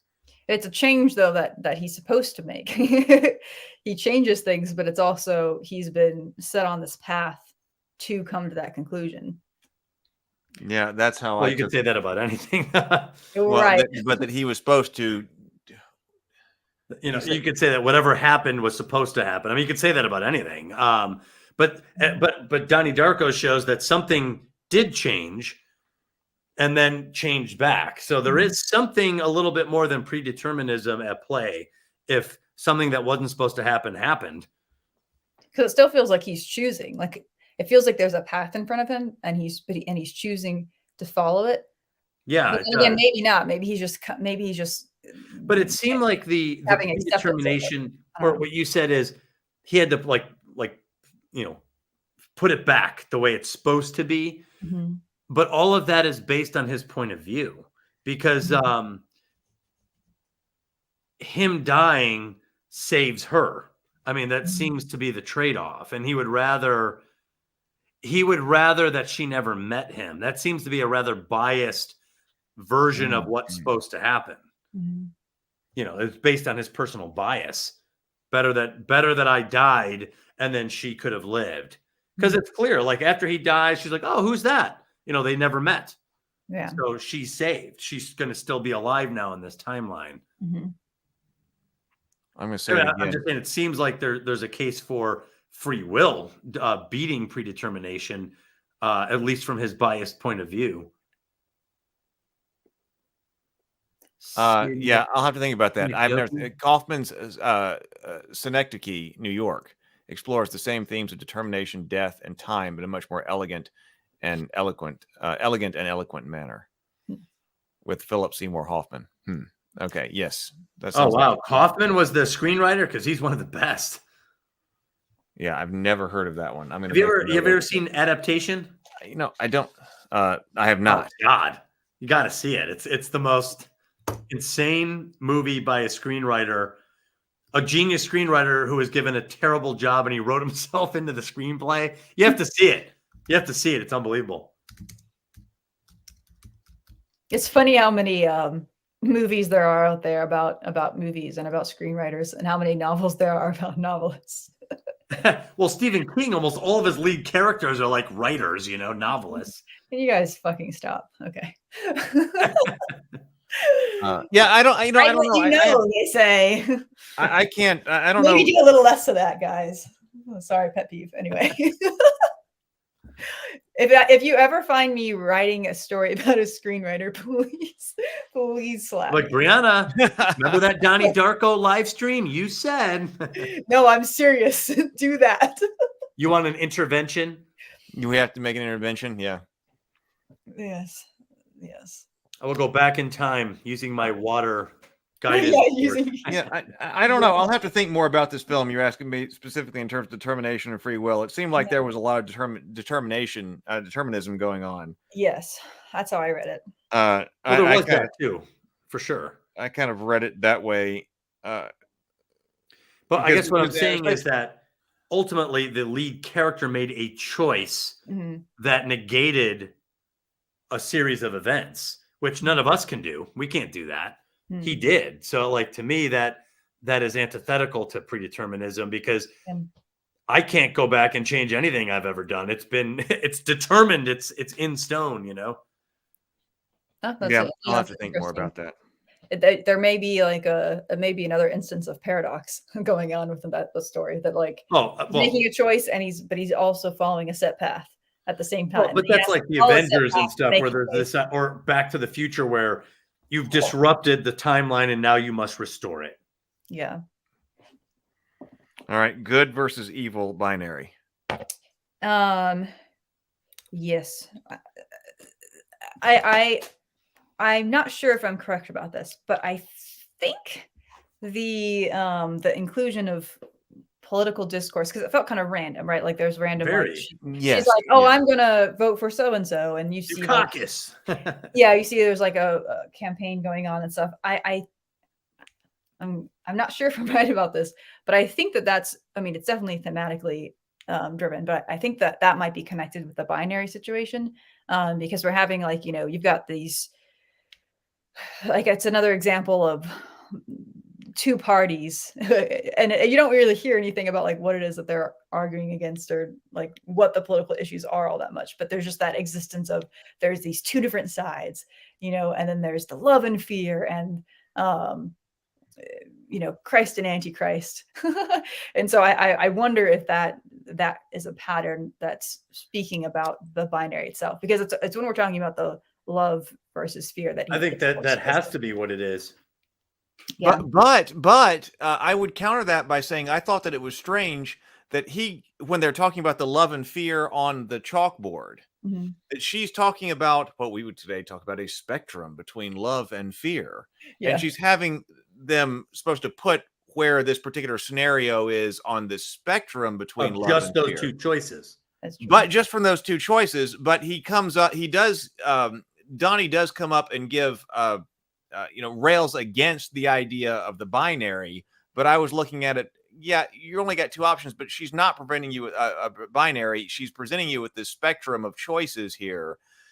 So I thought it was a little bit, because he wants more choices. But right. So she's saying that there's a spectrum, but only on the binary. Yeah, between these two options. And he's saying, no, there's all of these options, not just these two, regardless of the spectrum of the two.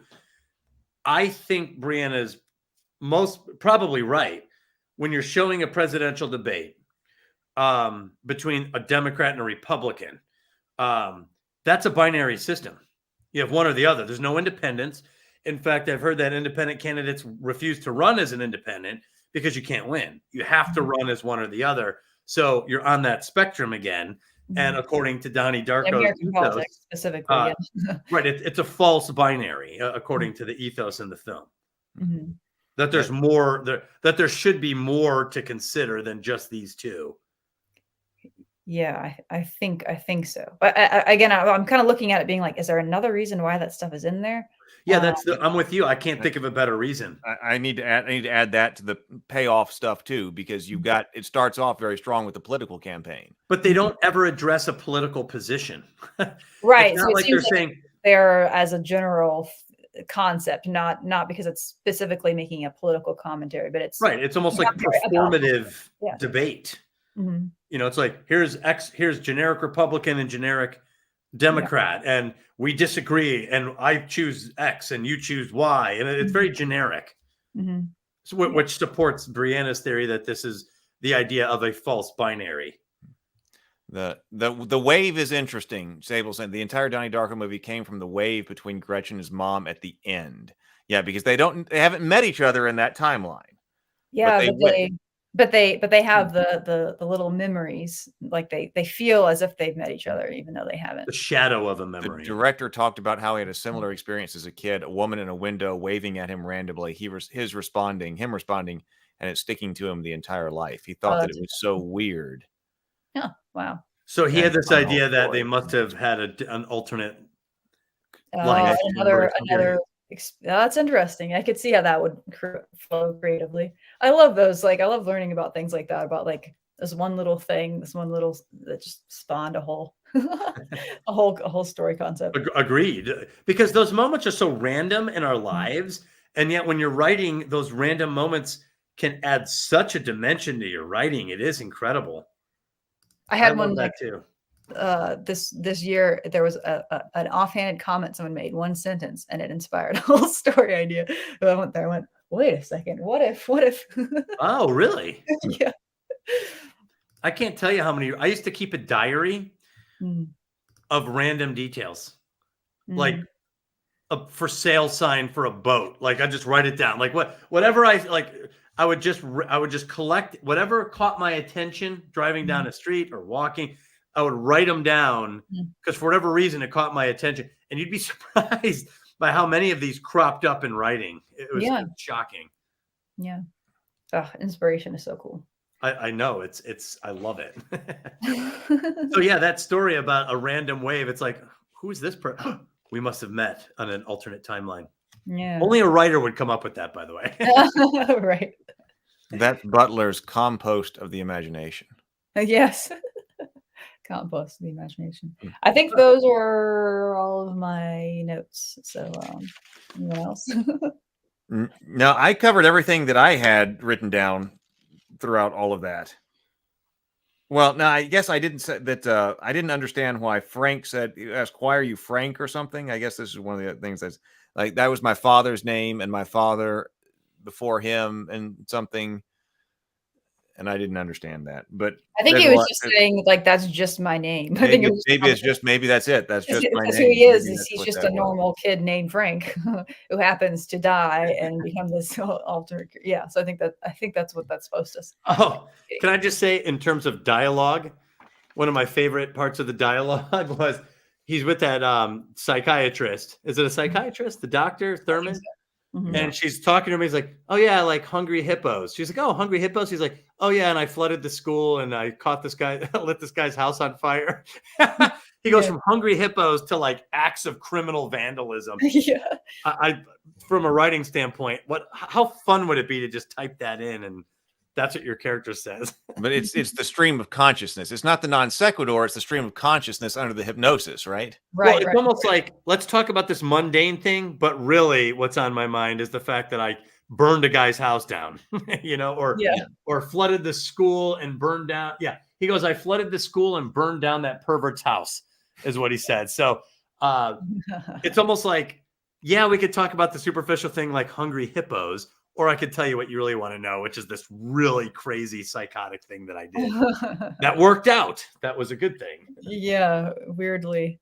I was about to say something and I forgot it was. Non sequiturs. I don't remember. It must not have been important. All right. Well, is there anything that you've got, Doug? Beyond that you there? I just want to shout out that I love that song, Mad World. The ending song. Such an achingly sad placement of it. It is, but the second I heard, I actually downloaded this song way back in 2008 when I saw Donnie Darko. It was I remember the demonic rabbit, the sense of depression, and that song. I should have added that. That song stuck with me for whatever reason. And it's been in my head all day today because I watched this movie yesterday. I can't help it. And it's the kind of song that you want to remember the lyrics. You want to know, you want to be able to remember the lyrics to line up with the melody in your head. I don't always feel that way, but for whatever reason, the melody in this song is so strong that the lyrics, I really want to be able to line them up. It's haunting. It is. It's haunting, and it captures the exact emotion that song sets out to sing about. It just captures it. And so few songs get it exactly right like that. Well, Brianna's big on that, the music in the end of the song. Oh, really? And so I guess I'll share what I was sharing with him, that I always have like a theme song for every story I'm writing. I usually think about it. I think about this for novels, but it's especially the case if I'm writing a screenplay, because I'm thinking like, I was talking about how the end of a story is extremely important. When it comes to movies, one of the things people don't often think about that is an extremely big, important part of how you feel when you leave the theater is what movie plays when the credits comes on. What song? What song? Sorry, what song? I can't talk today, right? And so because that's music is of course like the art form that captures emotion. Like none other art form does it the way music does. Right. So if you want people to feel a certain thing, it's like you need to think really carefully about what kind of song you're going to play when the credits roll. There have been so many times when I've watched a movie and been like, that was not the right credit song choice. Like, that's off. Or like that. Oh my God, Brianna, I'm like that with every music choice in film. Immediately when they play music, I'm like, is that right or wrong? Nope, that's wrong. That one's right. I want to know. And sometimes that ending song can be so like that was what stays with you, like what you're experiencing. Like it's what stays with you it's for stuck. days later. So anyway, so I have for both of the screenplays that I have, I'll send you the one for Dark Goddess when you read it. I'll send you my oh my God, please do. And I have one for the one I was mentioning, my new story idea. It's going to be my next screenplay, the one that was inspired by a random comment someone made earlier this year. I haven't written that one yet. I'm still outlining it, but I already have a song picked out. Hey, that's not weird. Credit song picked out. But when it comes to the films, I mean, it's like I'm sitting here as a director very seriously, like I would like this to be the credit song, please. I totally get it. Later. I can't write unless I listen to music. I have an entire billion playlist of soundtrack music, 70s music. Like it doesn't matter. Like it's all in here. When I'm writing a chapter, I will cycle through until I find 3 or 4 songs that exactly capture the archetypal mood I want for my scene, and I'll play them on a loop as I write. So music is absolutely integral to my sense of writing. And I can't tell you how many times that something spontaneous pops up because of the progression of the music that I never conceived it. I did not intellectually conceive it. It just pops up. That's and it's cool. from the music. The music just shot it out there. And so I'm very touchy about music in my movies as well. In a good way. Like I'm not a snob about it, but I love it when they get it right. Yeah, right. I would say, yeah, I don't think to quite the degree, but very much. That's another reason why I couldn't live with somebody, because I've got the music blasting. I was doing that the other night. The music was blasting while I was writing something, and I was like, Sounds like you couldn't be like an apartment, live in an apartment. Yeah, there's only so long that somebody else is going to. Yeah, that's how you do it. Yeah, there's only so long that somebody's going to listen to the same song played over and over and over. You can always do it like he's saying with headphones. That's that's what I would have to do. Yeah, but actually, Brianna, you made me think because you were talking about specifically the end song, and I hadn't thought about specifically the end song, but it makes me think that there needs to be more creative elements to that end credit than just going to black and then the white. If you want people, I was thinking, if you want people to experience that song, do something that some movies do this, that there's some like 30 seconds worth of creative credits. Mm-hmm. I actually disagree with this one. The song is so strong on its own. I think putting nothing distracting on but the song might actually work. Well, and it's not as strong as yeah, I think in this case, I think it's stronger having it simple. But yeah, that's definitely something that's very intentional too, because it's like sometimes it just depends on what you want people to feel at the end. Do you want them to feel reflective? If so, you want it to be simple, and you also probably want a little black screen for a second, which is one of my favorite directing techniques. You put a little black. It's just just for a second. It's a subconscious way to tell your brain, I want you to think about this, whatever it is that you just watched. I want you to think about it. And you can do that throughout the movie too. Like if there's a moment of the black, and like, Black Mirror, that concept, it's a mirror. It's a little subtle moment of reflection. And so that a very simple kind of credits can help with that too, if it needs to be a little bit more somber or reflective. Well, I think this particular song can carry that black screen or that muted approach. Now, just to be fair to Heath, a director could probably do something with the imagery. It would be on the strength of that director to find that subtle compliment in images or scenes or graphics or whatever it is you did. So I'm sure you could make it work with images. I think of like John Williams in Star Wars.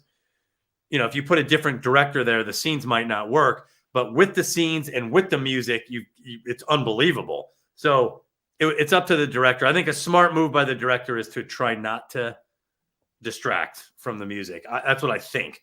And I think it just depends. Like, for example, one of my favorite genres is going to be your big epic action adventure story. You almost always are going to end with a creative, those are fun. It makes you watch the credits. Yeah, and the point of that emotionally is it's to be like, hey, look at this cool movie you just watched. Let's remind you of all the cool moments. Wasn't that fun? You had a great time. You want to go and watch this again and tell your friends. Like, that's what you're doing emotionally. You're just being like, let me remind you of all the really fun, exciting, cool things you just experienced. So that's just like, it kind of pumps you up again. So sometimes that's the feeling that you would want at the end.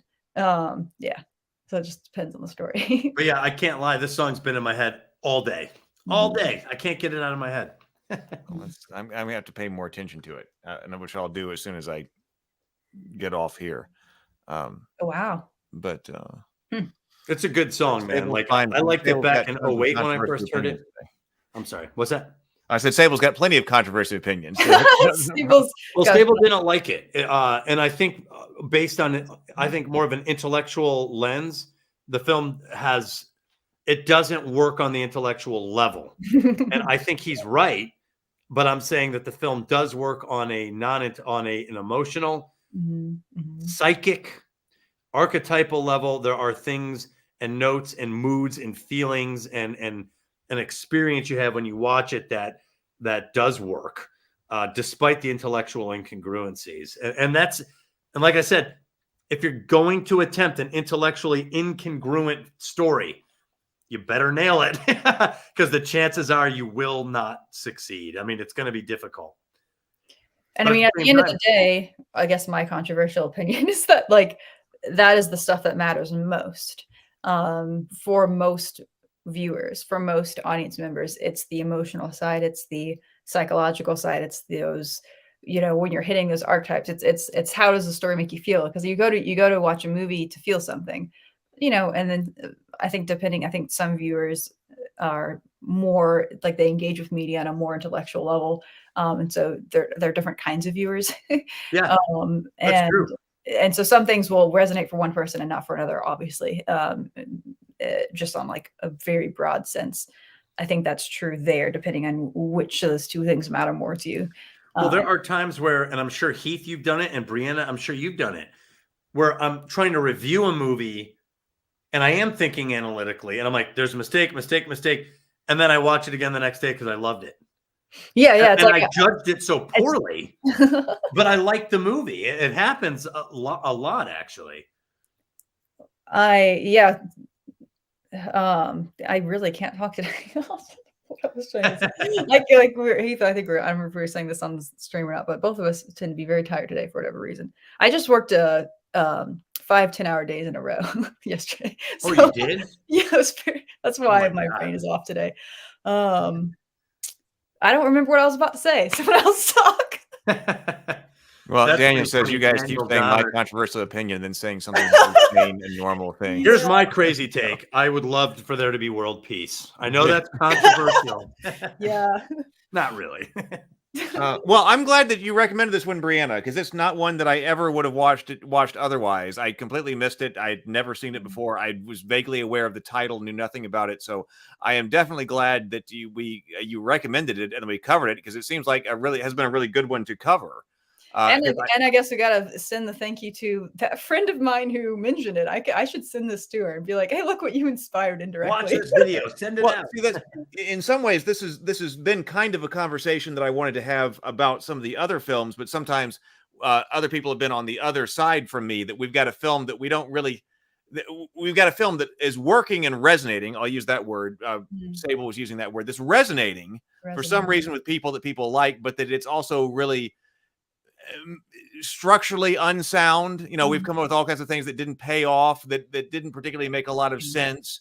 So we can't really say that, well, this movie really resonated with everybody because of how structurally sound it is, because we talk about that a lot. So here's a movie that we don't have all of that too. And yet for some reason, when you say this movie, a lot of people have an emotional opinion of it, seemingly a strong emotional opinion of it, even though it doesn't add up to a whole lot of add up on an intellectual level.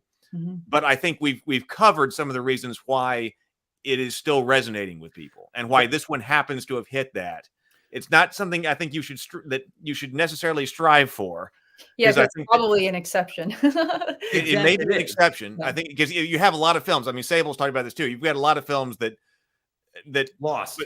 That lost, like we talked about, which is the TV show, but things that if you try to do this, but occasionally you have a hit. And so this one is a good example of one that seems the people are well, this is why was this one a hit? Why is this one a hit? I feel like that's our job, is not to say this is how you write a story, but let's figure out why it worked. Because if you can understand that, I think it strengthens you as a writer and as a storyteller, or even a director. You're picking out things, Brianna, from the director's side that you thought worked, and rightfully so, because there were plenty of things from the director's side that helped this film succeed. And this is also why it's so important to say there's no one way to tell a story, because anytime you say you shouldn't do this, someone's going to find 6 or 7 cases where they did exactly that, and it was one of the greatest stories ever told. So I think you have to just find yourself as a writer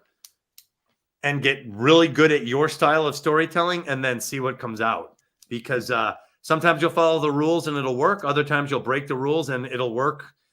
You just got to find your style and find your goals. And yeah, totally. Well, that's what, but you have to, James says you can do anything as long as it works. But what you got to do is you got to figure out why okay, I'm going to do something really non-standard here. Mm-hmm. And so in order to make it work, I got to do something else. Like I in order to make this work, I got to have some other element in it, or I've got to. So that's, you can do anything. I love. I mean, you say that you can do anything as long as it works, but you got to figure out what makes it work if you're not going to do it. Because I think that this is a demonstration. Like, this film is a classic demonstration of why a story is secondary in a film. I think that's what we've got here. The mood of this movie. That's what I think it is. For whatever reason, the mood of this movie overrides the story. I think the mood and the bizarre. No, I know it. You are right. Yeah, there's a bizarreness to it that feels experiential, almost like you're on a ride. And I think there's something to say about that as well. Or there's some weight that should be given to that experiential, episodic bizarreness that that you're signing on for. You know, because it's bizarre, we accept that it's not all making sense on some level. Do I wish that they wrapped it up at the end? I guess yes. In fact, I like the theatrical version because I thought I understood something. But the more you guys talked about the director's cut, it can't be true what I thought. Well, like my thought was, that he was. And I don't know if I like that or not. I don't know either. Yeah, it's bizarre. It's bizarre. And I like, see, I think I'm on the same boat that I like when it is, I like the story when it's open to interpretation, but I also wanted to know I wanted to know what the director's intent was. So there should be a structure there. Yeah. Yeah. Like, I'm glad that I know that information from the director's cut, but I still prefer the theatrical cut. Yeah. Again, I'll bring it up. Birdman. I love it because they don't tell you. Mm-hmm. And I love watching it because it still seems there was an answer that the writer had, that's filmmaker. There does seem to be an answer, but they're not going to tell you. And good luck to whoever wants to guess what it is. You know, like a riddle. That seems to be where the line is. This is something that I've been thinking about a lot of figuring out, because I like open stories, but I don't like them to be too open. And so I've been trying to figure out how to navigate that as a storyteller. Because it's like, people want to feel that the storyteller had an intention, even if they don't completely understand what it is. I think that's what people can be satisfied with, that as long as they feel that you knew what you were doing, and they just haven't figured it out yet. That people can accept that. What they can't accept is if you didn't have attention, or you were confused about what you were doing, because that makes them feel like you're wasting their time. I think that's totally agree with that. Yeah. If you really don't, I think you probably just said it best. If you are just shuffling cards and being weird, then you are wasting my time, or the audience's time, I should say. I totally agree with that. I think that's why it's up to the writer to, if you're going to leave it ambiguous, have the secret, tuck it in and don't tell anybody. And maybe years later, talk about what your plan was. A lot of directors do that. Blade Runner. God, what was the other one I just saw the other day where the director came out and said what the real meaning was? And I was like, oh, okay, finally there isn't there. Oh, The Thing. John Carpenter. They said, what happened to The Thing at the end of The Thing? And no one knew. It was all open to speculation, and he ended up answering it. And I was like, oh, but that proves there was an answer. Even if I didn't know it, or if I missed it. Like, I like that. I do like that. I put Birdman on the list. I don't think that would have been. Oh no, it actually was on the list. I just saw. I thought I saw it, so it was actually already on the list. It was. I love that. It's on there twice. Yeah, I loved Birdman. I've watched it multiple times. Kind of like Donnie Darko in the sense that it's an experience. It's a little trippy. I love it. It's got its own little strange universe of strange magics, and but it's set in a grounded place like Broadway, New York. I loved it. Have you seen it, Brianna? Seen what, Birdman? Birdman. Yeah, it wasn't for me. I don't think it resonated. Oh, really? Yeah, I don't, because I don't really remember it. But I don't think I got it or something. I don't know. Okay. But I did see it. Yeah. Okay. Yeah. I really, I don't know. Have you ever, Heath, is Black Swan on that list? That one's on mine. It is. Yeah. Awesome. My brother's been telling me for years to watch that. Every so often he's like, have you seen that movie yet? I'm like, not yet. It is not. I can put it Same on there. brother I was mentioning earlier. Let's put Black Swan on there. Yeah, I think Black Swan is an incredible movie. Yeah, okay. I know you need to see Black it. Swan now put on. I don't think they could have cast anyone better than Nicole or Natalie Portman for the lead role. Yeah, Oh, Black Swan is great. Oh, it's Natalie Portman. Oh, no, I have not seen this. The ballet one. Yeah, it's the ballet one. Oh, I It's have not seen it. But yeah, that one was like a Natalie Portman. It won like Oscars. Well, yeah, but it was also like one that was like her passion project. That's what they call it, right? Wasn't it like a Natalie Portman passion project or something? Was it? I I mean, thought it was maybe I'm wrong. Darren Maybe I'm wrong. Aronofsky. Maybe I'm wrong. Yeah, this is an Aronofsky movie, right? Aronofsky. I think so. Yeah, he tends to study, and I love it, the idea of perfectionism to the point of breaking a human being. It seems like it's one of his obsessions is the concept of obsession. Yes, but he does a good job of it. He does a good job. And I love the soundtrack to that too. He actually writes a soundtrack to the movie while blending in Tchaikovsky's Swan Lake, and it's unbelievable. Okay, yeah, I like Natalie Portman, so I should definitely watch. I read about JDN. I read about it on a article on Facebook because I'm a member of the Thing fan club, whatever. That's very specific. Yeah, so I'll get like a John Carpenter. I get a lot of John Carpenter things as I'm scrolling up. Things. Yeah. And he discusses how it ended the way he visualized it, and I was like, with all the speculation, here we go. There was an actual ending to it, The Thing is another good one, Heath. I think I have that also on my Max. I've come to, this is completely off topic, but I've come to believe that Max is the one, if you're going to subscribe to any streaming platform, that's the best one, especially for film history stuff. Like there's so many great movies on there. Max Netflix has a lot. You're totally right. It's so many good ones. Yeah. So awesome, man. This was cool. I had no intention of watching Donnie Darko until it became the theme of this, and I'm really glad I did. I ended up really liking it. All right. Well, you want to let's see. We'll go over here. Brianna, you want to bring up everybody? Now we're gonna look at it. We're gonna do everybody's books here. We got a lot of reading to do, but go ahead and get them. We don't have dates yet. But yes, you do want to read them because we are going to discuss all of them. Yes.